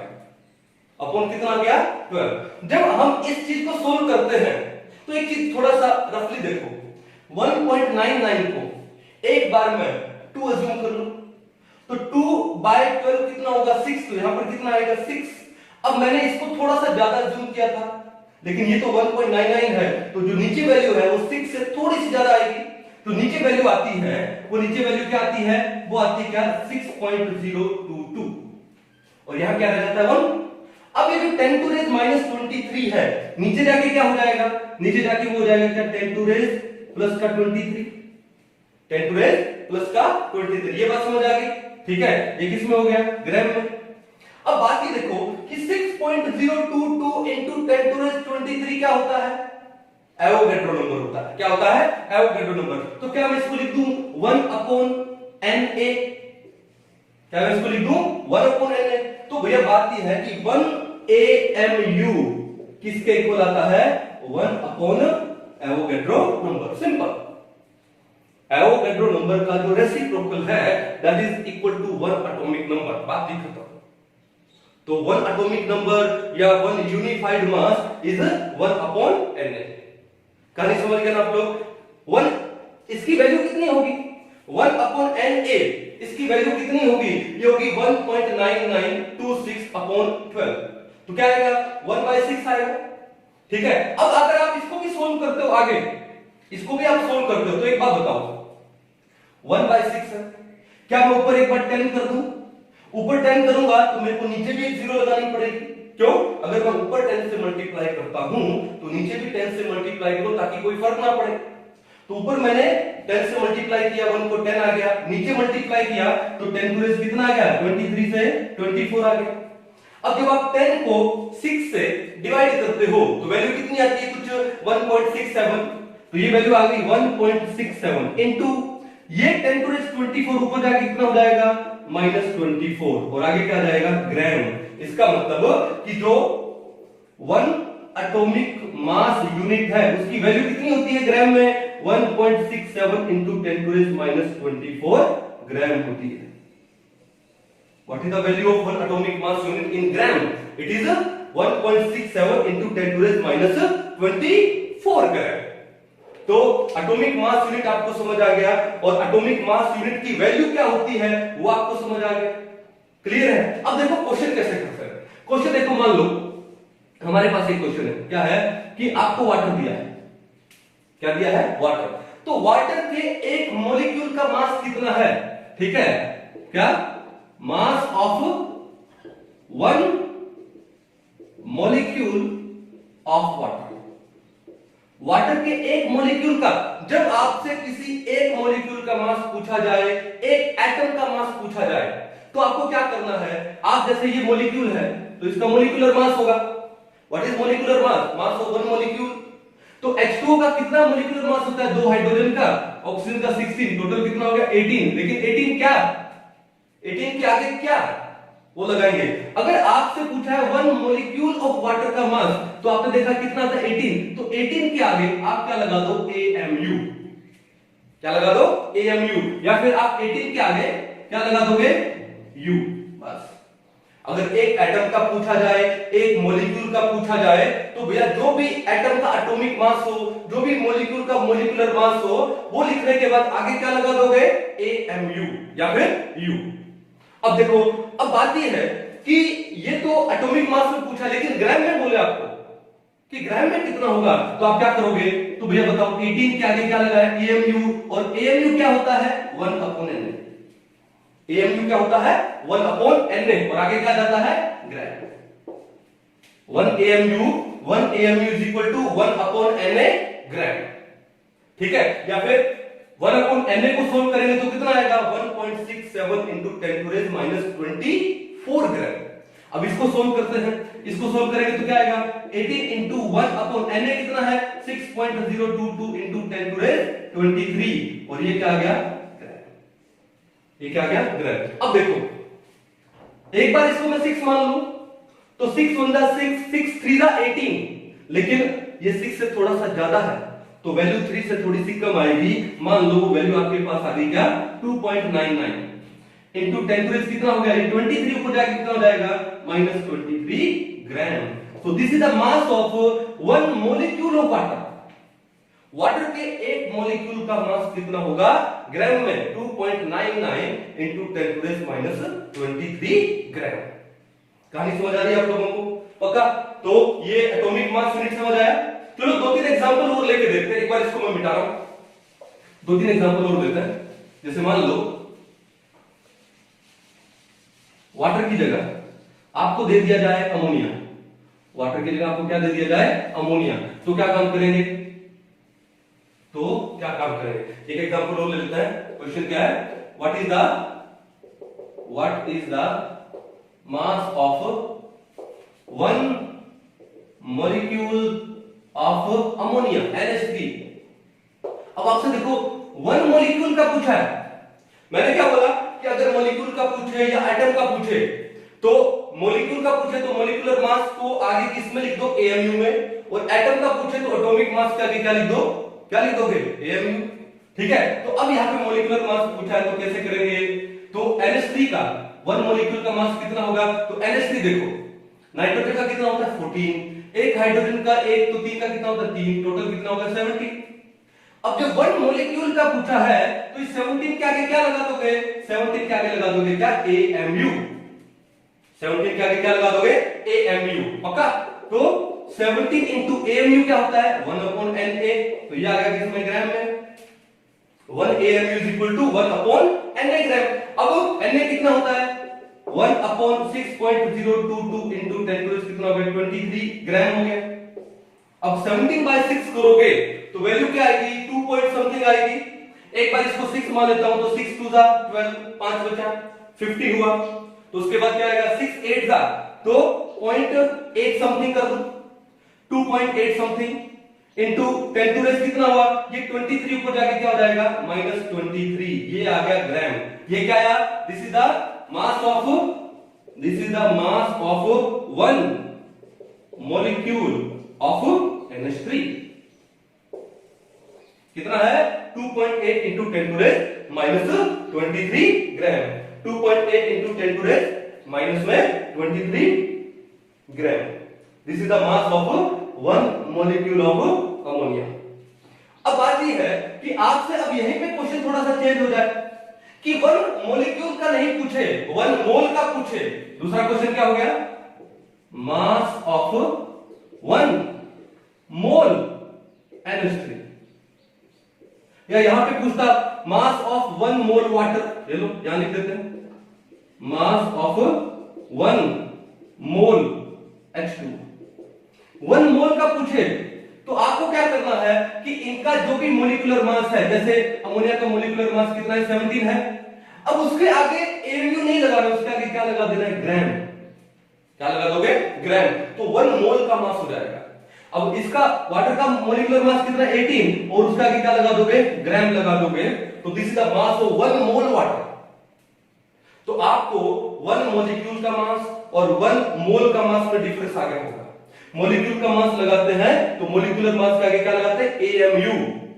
और AMU किसके इक्वल होता है? 1/Na ग्राम। उसकी वैल्यू कितनी होती है? 1.67 इंटू 10 टू रेस -24 ग्राम होती है। या फिर वो वैल्यू नहीं लिखो तो 1/Na का वैल्यू करके आप सोल्व कर सकते हो। ठीक है। और वन मोल का मास पूछे तो जो भी मॉलिक्यूलर मास है उसके आगे डायरेक्ट क्या लगा दो? ग्राम लगा दो। डायरेक्ट क्या लगा दो? ग्राम लगा दो। कहानी समझ गए? अब ये जो वाटर के बारे में है ना, मैंने देखा 2-3 बार क्वेश्चन आया और हम लोगों ने किए भी है। अभी हम लोगों ने क्वेश्चन जब सोल्व किए थे तो वाटर के बारे में क्वेश्चन आया था, नीट 2018 में भी आया होगा। तो एक काम करते हैं, तो वाटर के बारे में कैसे क्वेश्चन बन सकता है डिटेल में, चाहे मैं वॉल्यूम में ले जाऊं, ठीक है, चाहे उसका वन मॉलिक्यूल का ले ले, वन मोल का ले ले, डिटेल में पढ़ते हैं। किसके बारे में? वाटर के बारे में। फॉर्मूला क्या है? तो पहला तो ये है कि what is the mass of one molecule of water. अभी वन मॉलिक्यूल का मास कैसे? अभी तो निकाला। वाटर का मास कितना होता है? 18, और वन मॉलिक्यूल का हो जाए तो क्या हो जाएगा? 18 AMU, या फिर क्या लिखोगे? 18U लिखोगे। ये बात क्लियर है? अगर AMU में दे तो डायरेक्ट 18 AMU कर दो, या फिर क्या कर दो? 18 इंटू AMU क्या है? 1/Na। अभी किया था हम लोगों ने। और सोल्व करते हैं तो ये कितना आता है 2.99 इंटू 10 टू रेज माइनस कितना आएगा 23 ग्राम में आता है। ठीक है, तो this is the mass of one molecule of water.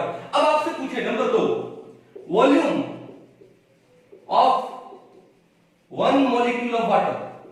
ये क्वेश्चन आया हुआ पिछले एग्जाम में। तो भैया बात बताओ कि वाटर का, मैंने आपको क्या बोला कि दो का डेंसिटी तो आपको याद रखना ही चाहिए, एक तो वाटर का और एक हाइड्रोजन का।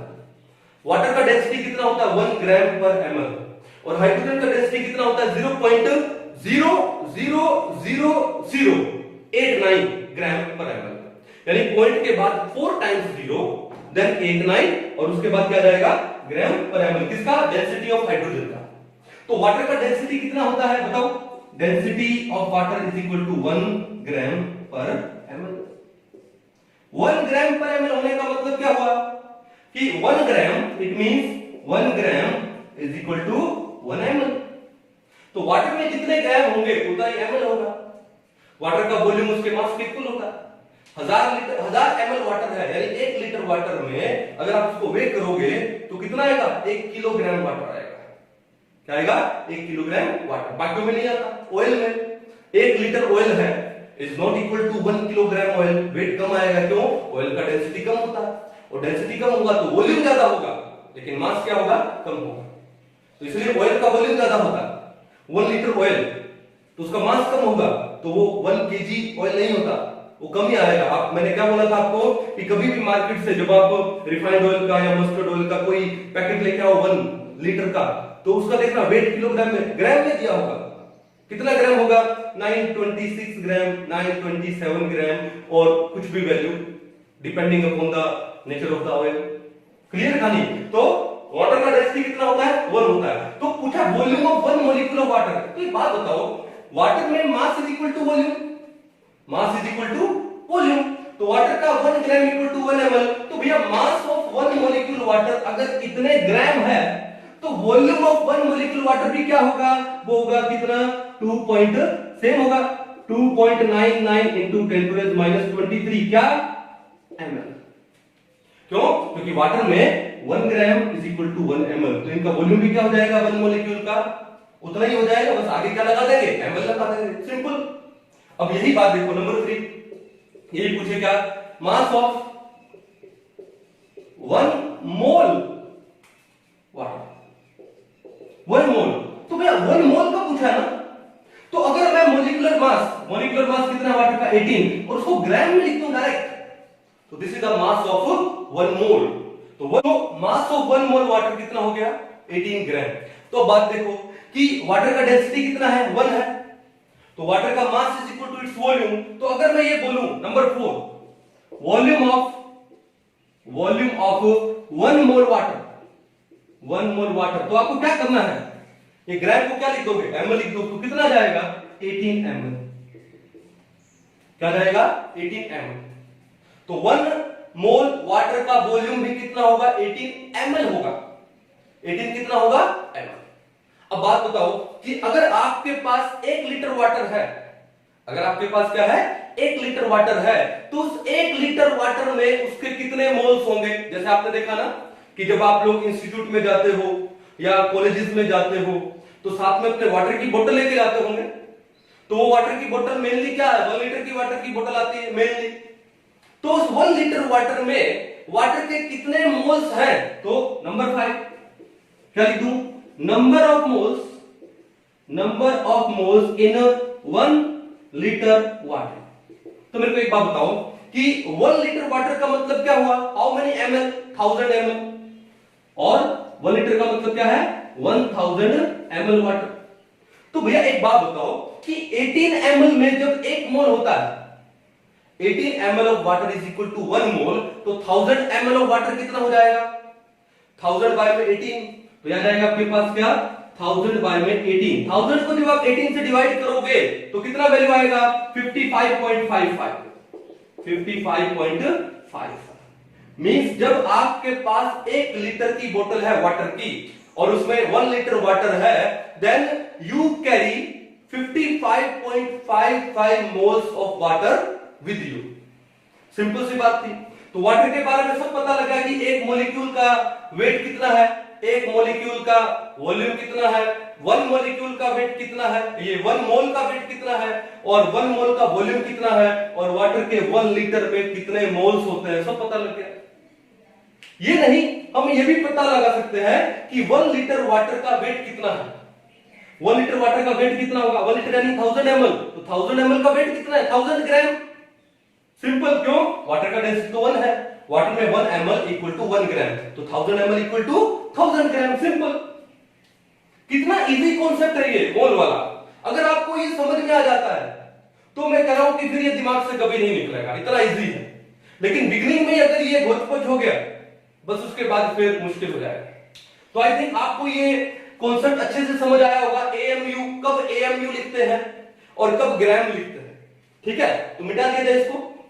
तो अब आती है, मैंने ऑलमोस्ट बता ही दिया आप लोगों को, फिर भी एक काम करते हैं, कुछ एक डेफिनेशन है, वो डेफिनेशन समझ लेते हैं, ठीक है। हालांकि हो ही चुका है लेकिन फिर भी कर लेते हैं। क्या है पहला डेफिनेशन, कौन सा है, जैसे है एटॉमिक मास। क्या है, एटॉमिक मास। भाई अगर आपको कंपटीशन के पॉइंट ऑफ व्यू से देखना है तो कुछ नहीं करना, किसी एटम का एटॉमिक मास, जैसे मान लो एग्जांपल ले लेते हैं, एग्जांपल मैंने लिया सोडियम, और सोडियम का एटॉमिक मास कितना होता है 23 और एटॉमिक नंबर कितना होता है 11। ये होता है कि एटॉमिक मास क्या होता है कि ये जो भी मास नंबर दिया है 23, मास नंबर क्या होता है, number of proton plus number of neutron. तो जो भी मास नंबर दिया है, इस मास नंबर को आप लिख दो एएमयू में, लिख दो, किसमें लिख दो, एएमयू में, या फिर आप इसको किसमें लिख दो, यू में, 23U। तो ये जो मास आएगा वो क्या आएगा, एटॉमिक मास आएगा। क्या आएगा, एटॉमिक मास। अब अगर मेरे को इसको ग्राम में लेना है तो ग्राम में कैसे लिखूंगा, 23 इंटू यू कितना होता है 1/Na, ये क्या आ जाएगा, ग्राम आ जाएगा। 23 इंटू 1/Na क्या आ जाएगा, ग्राम आ जाएगा। इसको सोल्व करेंगे तो 23 इंटू 1/6.022 इंटू 10⁻23, ये क्या आ गया, ग्राम। अब 23 और ये 6 है, अगर यहां 24 होता तो 24/6 कितना होता, 4 होता, लेकिन ऊपर 23 है तो 4 से वैल्यू क्या आएगी, कम आएगी। तो ये वैल्यू अप्रोक्सीमेटली कितनी आ गई, कितनी मानो, 3 पॉइंट समथिंग कितना मान लो, 8 मान लो। तो 3.8 into 10⁻23 gram, this is the weight of 1 atom of sodium, this is the weight of mass of 1 atom of Na, sodium कितना है 3.8 into 10⁻23। लेकिन आपसे एग्जाम में ये नहीं पूछेगा, डायरेक्ट ये पूछेगा। क्या पूछेगा, डायरेक्ट ये। तो ये तो होगा कंपटीशन से, मैंने अभी वाटर का भी एग्जांपल दिया, आप और बहुत सारे एग्जांपल ले सकते हो। तो अब बोर्ड पॉइंट ऑफ व्यू से आते हैं, इसकी डेफिनेशन क्या है, what is the definition of atomic mass. तो एटॉमिक मास की जो डेफिनेशन है सिंपल सी है, ठीक है। क्या किया, atomic mass is a number, it is A number, it is A number which indicates, जो इंडिकेट करता है, क्या इंडिकेट करता है, which indicates that the, या फिर how many times the mass of one atom of an element is heavier than किसके, 1/12 of the mass of C12 atom। क्या है, atomic mass is a number which indicates how many times the mass of an atom of an element is heavier than 1/12 of the mass of C12 atom। अब C12 atom का जो 1/12 करते हैं तो क्या आता है, एटॉमिक मास यूनिट आता है, एएमयू आता है। तो किसी भी एटम का जो भी मास है, जैसे सोडियम का लिया तो सोडियम का मास कितना लिया 23। अब सोडियम है वो एएमयू से कितना टाइम्स हैवियर है, 23 टाइम्स हैवियर। एएमयू क्या होता है, it is the 1/12 of mass of C12 atom, ये एएमयू होता है या फिर यू होता है। तो सोडियम का अगर मैं एग्जांपल लूं तो सोडियम का जो एटॉमिक मास क्या होगा कि इस एएमयू का 23 टाइम्स होगा। that the mass of one atom of sodium is 23 times heavier than 1/12 of the mass of C12 atom, या फिर AMU. सिंपल, क्लियर कहानी है. तो ये हो गया आपका क्या, एटॉमिक मास. फिर दूसरा क्या आता है, क्या बोलते हैं इसको हम लोग, ग्राम एटॉमिक मास. सिंपल सा कि जब आप एटॉमिक मास को ग्राम में एक्सप्रेस कर देते हो, क्या लिखा मैंने, विफ atomic mass is expressed in grams, तो हम उसको क्या बोल देते हैं, एटॉमिक, ग्राम एटॉमिक मास बोल देते हैं. फॉर एग्जांपल, ठीक है, gram atomic mass of sodium. Sodium का ग्राम एटॉमिक मास क्या होगा, सोडियम का एटॉमिक मास कितना है, 23. अगर उसको ग्राम में लिख दो तो ग्राम एटॉमिक मास हो गया, तो क्या हो गया, 23 ग्राम. And this is the mass of 1 mole of sodium. And this is the mass of, it is the mass of 1 mole sodium. ये 1 mole sodium का मास है भाई. तो ग्राम एटॉमिक मास को मैं बोल दूं, it is the mass of 1 mole. It is the mass of 1 mole. ठीक है, तो आप इसको ग्राम एटॉमिक मास बोलो या फिर मास ऑफ 1 मोल बोलो, एक ही बात है. कहानी समझ गए, कोई दिक्कत नहीं है ना. अब आपको डेफिनेशंस भी बड़ी इजी लगेंगी शायद, क्योंकि हमने पहले एएमयू वाला कॉन्सेप्ट पढ़ लिया है. अब आपको शायद एएमयू में और बाद में वो ग्राम में डिफरेंस पता लग गया होगा कि बड़े इजीली से, है ना. चलो, एएमयू की वैल्यू भी पता लगी होगी. एएमयू किसके इक्वल होता है, 1/Na. चले आगे, ठीक है. अब जैसे वही सेम डेफिनेशन की बात है, तो एटॉमिक मास है, तो वैसे क्या होगा, मॉलिक्यूलर मास होगा. क्या मेरे को लिखने की जरूरत है क्या, एटॉमिक मास की जगह क्या हो जाएगा, मॉलिक्यूलर मास हो जाएगा. ब्रीफ में बता देता हूं. नंबर 3 क्या है, मॉलिक्यूलर मास. मॉलिक्यूलर मास का मतलब क्या है, मास ऑफ 1 मॉलिक्यूल. सिंपल, मतलब क्या है, मास ऑफ 1 मॉलिक्यूल, एक मॉलिक्यूल का मास. और किसी एक मॉलिक्यूल के मास को हम कैसे एक्सप्रेस करेंगे, कि जो भी मॉलिक्यूलर मास उसके आगे क्या लगा देना है, AMU. क्या लगा देना है, AMU. अभी तो क्या था, फॉर एग्जांपल, चलो वाटर लिया था, अभी मीथेन ले लेते हैं. मीथेन, अगर मीथेन का मॉलिक्यूलर मास पूछे तो कार्बन का 12 और 4 हाइड्रोजन का 4, तो टोटल कितना आ जाएगा, 12 + 4 = 16. आगे क्या लगा दोगे, AMU, या फिर 16 क्या हो जाएगा, U, यूनिफाइड मास. तो 16 AMU is the mass of 1 molecule of methane. Gram में लेना है, ले लो. क्या करोगे, 16 into AMU किसके इक्वल होता है, 1/Na. आगे लगा दोगे ग्राम, क्या जाएगा, 16 into 1/Na कितना है, 6.022 into 10⁻23. क्या जाएगा ग्राम में. अब 16/6 मान लो एक बार, कितना आएगा, 6 to the 12, कितना बचा, 4, 6 6 the 6 6 the, तो यहाँ पे 6 7 लगा दो, तो 2.67 लगा दो अप्रोक्सीमेटली, इंटू 10⁻³ कितना हो जाएगा, -23 ग्राम. क्या है ये, it is the mass of 1 molecule of methane. Mass of 1 molecule of methane.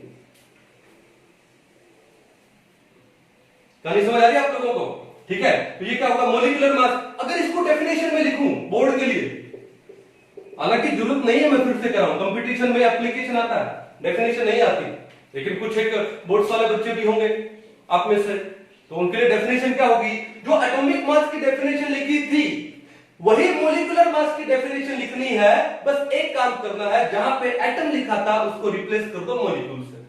तो क्या लिखोगे, डेफिनेशन क्या है, ए नंबर, मॉलिक्यूलर मास है वो क्या होता है, it is a number which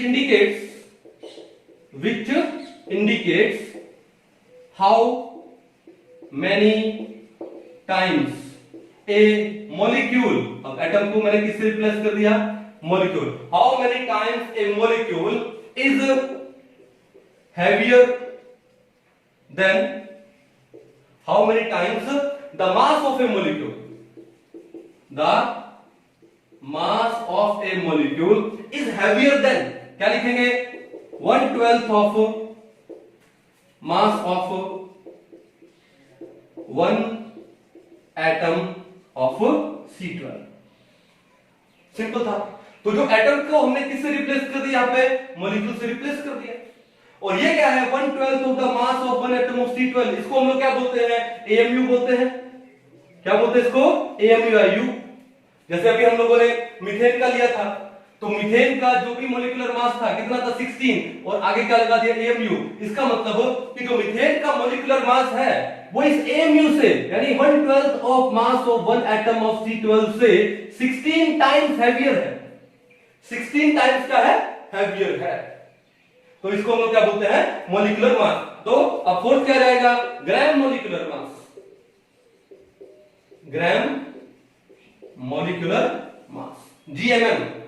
तो ग्राम मोलिकुलर मास क्या, simple, if molecular mass is expressed in grams, क्या लिखा, if molecular mass is expressed in grams, then that is known as what, gram molecular mass. तो उसको ग्राम molecular मास बोलते हैं।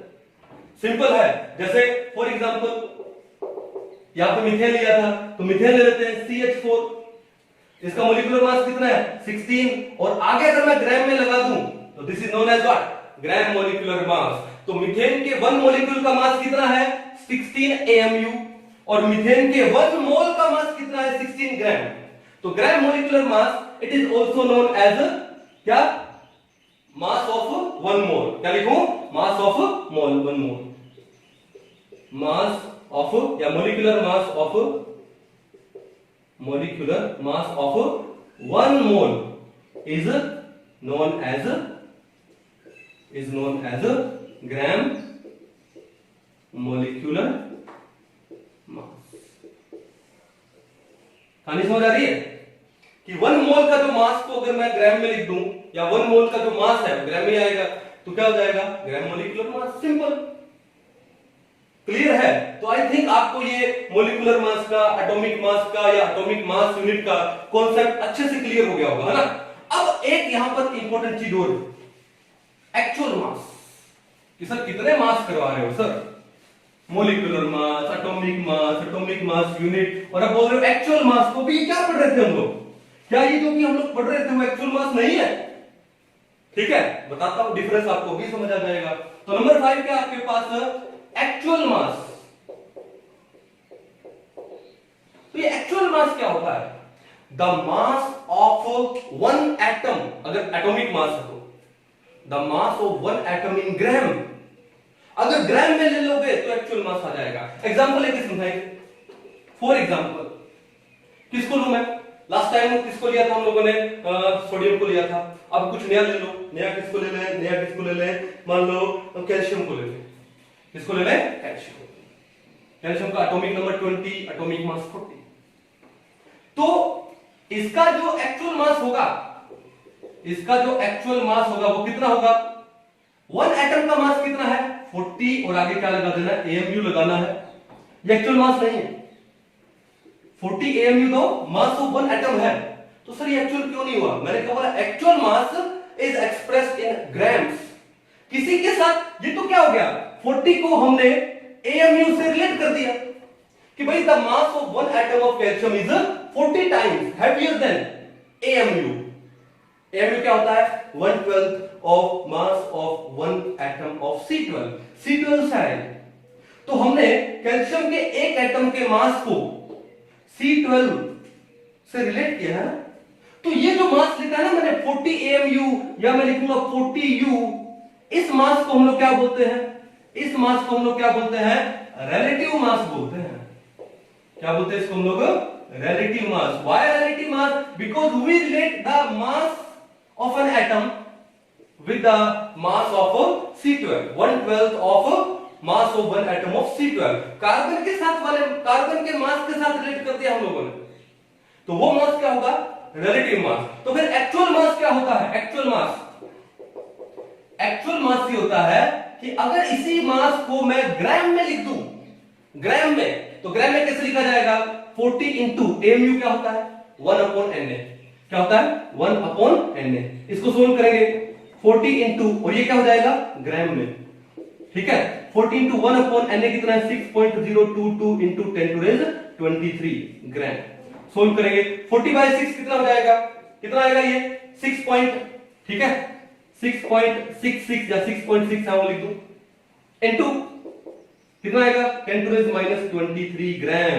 This is the actual mass of calcium. कितना 6.67 into 10 to the minus 23 gram. So what is the actual mass? Actual mass is the mass of an atom in a gram या mass of a molecule in a gram. वो उसका actual mass होता है।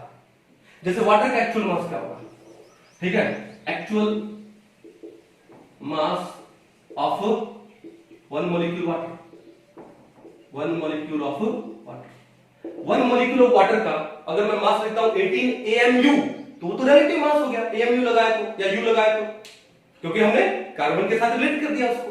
और अगर उसको मैं ग्राम में लेता हूं तो क्या लिखूंगा 18 into 1 by Na। Na क्या होता है 6.022 into 10 to the 23। 18 upon 6.022 into 10 to the 23 हमने सोल्व किया था, कितना आया था, कितना 2.99 into 10 to the minus 23 gram। This is the actual mass of one molecule water. So actual mass क्या होता है, if mass is expressed in grams, और relative mass क्या होता है कि if mass is expressed in AMU या U में। अब आपके पास एग्जाम में क्वेश्चन आ जाए the actual mass of oxygen is, the actual, मान लो एक क्वेश्चन आ गया आपके पास, क्या क्वेश्चन आ गया, the actual mass of oxygen is, ये आपके पास क्वेश्चन आ गया। और आपको पहला ऑप्शन क्या दे दिया, मान लो 32 U दे दिया। दूसरा ऑप्शन आपको क्या दे दिया इसने, दूसरा आपको दे दिया क्या 32 into 1 upon Na ग्राम दे दिया मान लो, ओके, और कुछ एक ऑप्शन दे दिया। तो क्या करोगे एक्चुअल मास O2 का, तो O2 का मास कितना होता है 32 into 1 upon Na क्या है 6.022 into 10 to the 23, ठीक है ना। तो क्या हो गया या 1 by Na, तो ये क्या होगा इसका एक्चुअल मास, क्योंकि ग्राम में दिया है। ये क्यों नहीं मानेंगे, क्योंकि U दिया है, रिलेटिव मास है ये कौन सा मास है, रिलेटिव मास है, और ये कौन सा मास है, एक्चुअल मास है। कहानी समझ आई आपको, ठीक है। एक्चुअल मास पता लगा, AMU पता लगा, एक्चुअल मास पता लगा, एटॉमिक मास पता लगा, ग्राम एटॉमिक मास पता लगा, मॉलिक्यूलर मास पता लगा, ग्राम मॉलिक्यूलर मास पता लगा। आई थिंक अब ये कॉन्सेप्ट आपके लिए थोड़ा सा इजी हो गया होगा। तो एक बार इसको उतार लो, कुछ एक न्यूमेरिकल्स करते हैं। चलिए दो न्यूमेरिकल करते हैं, सिंपल से न्यूमेरिकल है। पहला क्या बोलता है, the actual molecular mass of chlorine is, chlorine का मॉलिक्यूल क्या होता है Cl2, इट इज डायटोमिक। तो मॉलिक्यूलर मास पूछा तो कैसे निकालेंगे कि Cl2 आपको दिया है, तो एक क्लोरीन का मास कितना होता है 35.5। अब इसी के ऊपर भी एक टॉपिक याद आ गया, एवरेज एटॉमिक मास, करेंगे क्वेश्चन के बाद। तो क्लोरीन के एक एटम का मास कितना होता है 35.5, तो दो का कितना हो जाएगा 2 into 35.5, कितना आएगा हमारे पास, ये आएगा 71, कितना आएगा 71। अब इस 71 को अगर मैं AMU में लिख दूं या U में लिख दूं तो ये तो कौन सा हो गया, इसका रिलेटिव मास हो गया, ये तो कौन सा मास हो गया, रिलेटिव मास। लेकिन इसने क्या पूछा है, एक्चुअल पूछा है। तो एक्चुअल क्या होगा कि हम लोग 71 को AMU को क्या लिख देंगे 1 upon Na, ये क्या आ जाएगा ग्राम, और ये इसका क्या होगा एक्चुअल मास होगा। ये क्या होगा इसका एक्चुअल मास। कहानी समझ आ रही, इन ग्राम्स में कर लेते हैं तो एक्चुअल मास। तो सोल्व कर लेते हैं यहाँ पे क्या 71 into 1 upon Na कितना है 6.022 into 10 to the 23, इसमें ग्राम में। अब ये 10 to the 23 ऊपर जाके कितना हो जाएगा -23, 10 to the -23 ग्राम। क्लियर है। तो पहले तो देखो 10 to the -23 किलोग्राम तो है नहीं हमारे पास किस में आ रहा है, ग्राम में आ रहा है। थोड़ा और सोल्व करते हैं, क्या है आपके पास 71 अपॉन में 6। अब इस 71 अपॉन में 6 को सोल्व करते हैं तो क्या होगा 6 1 जा 6, एक बचा, हो गया कितना 11। तो फिर आएगा अगेन 6 1 जा, पीछे कितना बचा 5, 50 हो गया। तो कितना आ जाएगा 6 7 जा 6 8 जा, कितना हो जाएगा 6 8 जा, कितना हो जाएगा 48। फिर आगे कितना बचेगा 2, तो 6 3 जा हो जाएगा कुछ, तो 11.83 into 10 to the -23 ग्राम। ठीक है। अब बात यह है कि ग्राम में आते हैं हम लोग, तो यहां पे तो ये किलोग्राम दिए हैं, ये किलोग्राम, ये दो तो कैंसिल हो गए। अब आ जाते हैं दो ऑप्शन में। अब यहां पे दे रहा है 58 पॉइंट समथिंग, जिससे हमारा दूर दूर तक वास्ता नहीं है, गलत हो गया। अब बच्चा एक ऑप्शन ये दे रहा है आपको 117.86 और हमारा आ रहा है 11 पॉइंट। अब एक काम करो, इस पॉइंट को यहां से उठा के यहां ले जाओ तो 10 टू रेज कितना हो जाएगा, -24 हो जाएगा। जब पॉइंट को लेफ्ट से राइट ले जाते हैं तो माइनस में पावर ऐड हो जाती है जितने डिजिट लेके जाते हैं, तो आ जाएगा 118.3 into 10 to the -24 और यहां कितना दे रहा है 117.86, तो अप्रोक्सीमेटली इक्वल है। ठीक है, इक्वल है, तो इसको सोल्व कर लो। क्यों? क्योंकि हमने भी तो एक्यूरेट नहीं किया ना, 6.022 था, हमने भी कितना माना, 6 माना, तो लगभग कितनी वैल्यू आ जाएगी 117.86 into 10 to the -24 gram. Clear है बात? अब आगे देखो क्वेश्चन नंबर 2। क्वेश्चन नंबर 2 क्या बोलता है, which of the following has maximum mass? Maximum mass देखना है। पहला क्या बोलता है 0.1 ग्राम एटम ऑफ कार्बन। अब ग्राम एटम का मतलब क्या है, एटॉमिक मास इन ग्राम, आप इसको ग्राम एटॉमिक मास भी बोल सकते हो। तो ग्राम एटम का मतलब क्या है, mass of 1 mole atom. Gram atom is equal to mole atom, ठीक है, यानी एटॉमिक मास इन ग्राम।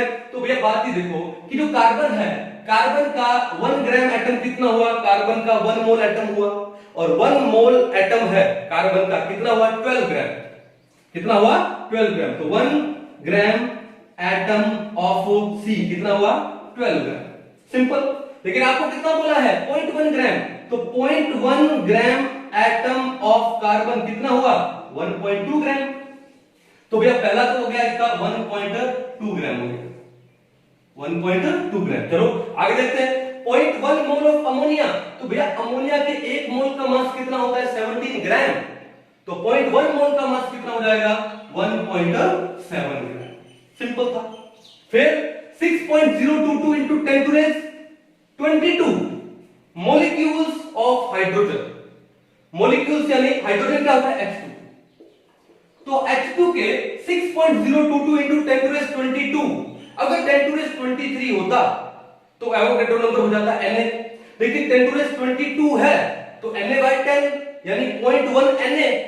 तो क्या है ये आपको क्या दिया है 0.1 Na मॉलिक्यूल्स ऑफ हाइड्रोजन। तो हाइड्रोजन के Na मॉलिक्यूल्स का वेट कितना होता है 2 ग्राम। हाइड्रोजन के जो एवोगैड्रो नंबर ऑफ मॉलिक्यूल्स उसका वेट होगा 2 ग्राम, तो 0.1 Na का कितना होगा 0.2 ग्राम। तो ये आपके पास आ गया कितना 0.2 ग्राम। फिर 1120 cc of CO2 at STP, STP भी दे दिया। STP पे किसी भी गैस का 1 mole is equal to 22.4 litre, और इसमें बोला सीसी क्यूबिक सेंटीमीटर यानी मिलीलीटर में बात कर रहे हैं, तो कितना हो जाएगा 22,400 मिलीलीटर हो जाएगा। ठीक है, अब बताओ कि जो CO2 है उसका आपको कितना दिया 1120 सीसी दिया STP पे, तो भैया बात है किसी भी गैस का 22,400 ml वो 1 मोल होता है, कितना होता है 1 मोल। तो देखो 22,400 cc of CO2 at STP is equal to 1 mole, और CO2 का जो 1 मोल है उसका वेट कितना होगा, कार्बन का 12, दो ऑक्सीजन का 32, 12 प्लस 32 कितना हुआ 48, 44, तो कितना हो जाएगा 44 ग्राम। 12,400 सीसी ऑफ CO2 का वेट कितना 44 ग्राम, तो 1120 का कितना होगा 44 अपॉन 22,400 इंटू 1120। ठीक है, 1120 को 2 से करेंगे तो आएगा 2240 और आगे आ गया 0, तो आपके पास आ गया 44 अपॉन 20। अब 0 हटाएंगे तो पॉइंट यहां जाएगा, 4.4 by 2 करूंगा तो कितना आ जाएगा 2.2 ग्राम, क्या जाएगा 2.2 ग्राम। अब क्वेश्चन क्या था which of the following has maximum mass। भैया पहले का मास आ रहा 1.2 ग्राम, दूसरे का 1.7 ग्राम, इसका मास आ रहा कितना 0.2 ग्राम और यहां 2.2 ग्राम, तो हमारा आंसर क्या हो जाएगा ऑप्शन नंबर 4। आंसर क्या हो जाएगा ऑप्शन नंबर 4। कहानी समझ आ गई? तो क्वेश्चन की है। अब एक चीज रह गया था हमारा कौन सा, एवरेज एटॉमिक मास। क्या रह गया था एवरेज एटॉमिक मास, पढ़ लेते हैं, ये भी इंपॉर्टेंट है। ठीक है, चलो एवरेज एटॉमिक मास देखो ध्यान से, एवरेज एटॉमिक मास। अब मैंने बोला जो क्लोरीन है, क्लोरीन का मास कितना लेते हैं 35.5। क्या ये पॉसिबल है? 35.5 होने का मतलब क्या है? क्लोरीन का एटम का रिप्रेजेंटेशन क्या है? Chlorine, atomic number 17, atomic mass अगर मैं 35.5 लिखूं तो एटॉमिक मास क्या होता है? नंबर ऑफ प्रोटॉन प्लस में न्यूट्रॉन, और वो वैल्यू आ रही है किसके अंदर? पॉइंट में, फ्रैक्शन में। इसका मतलब या तो किसी न्यूट्रॉन को कट किया गया होगा या किसी प्रोटॉन को कट किया गया होगा। तो क्या आप किसी न्यूट्रॉन और प्रोटॉन को कट कर सकते हो? नहीं। वो तो नंबर क्या आएगा? एक होल नंबर आना चाहिए। क्या आना चाहिए? एक होल नंबर। तो फिर यहां पे 35.5 कैसे आया सर? तो उसके पीछे कोई रीजन होगा। इट मींस ये 35.5 is not the actual atomic number of chlorine, actual नहीं है। तो फिर ये कौन सा हो सकता है? एवरेज हो सकता है। फ्रैक्शन तो तभी आएगा जब हम लोग एवरेज लेंगे। अब ये एवरेज आया कहां से? तो भैया बात देखो क्या होता है कि क्लोरीन के दो आइसोटोप होते हैं। क्लोरीन के क्या होते हैं? दो आइसोटोप क्या होते हैं? Atoms of the same element. Atomic number कितना है? 17। Atoms of the same element which have same atomic number but different mass number। तो क्लोरीन के दो आइसोटोप है, isotopes differ in their atomic masses. एक तो है 35 वाला और एक है 37 वाला। तो क्लोरीन के दो आइसोटोप है, एक 35 मास वाला और एक 37 मास वाला। और ये जो दोनों आइसोटोप हैं ये हमारे अर्थ में, अर्थ क्रस्ट में ये कैसे मिलते हैं अपने को? ये मिलते हैं क्या? 75% इज टू 25% रेशो में।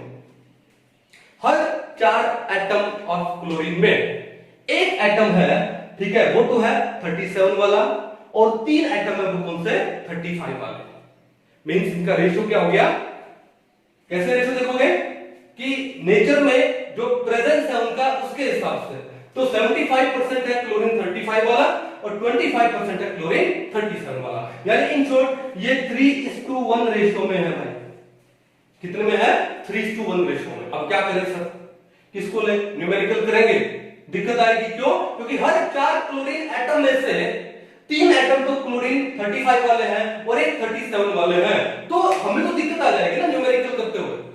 तो उस प्रॉब्लम को सोल्व करने के लिए हम लोग क्या लेते हैं? एवरेज एटॉमिक मास लेते हैं। क्या लेते हैं हम लोग? Average atomic mass. तो इनका जो एवरेज एटॉमिक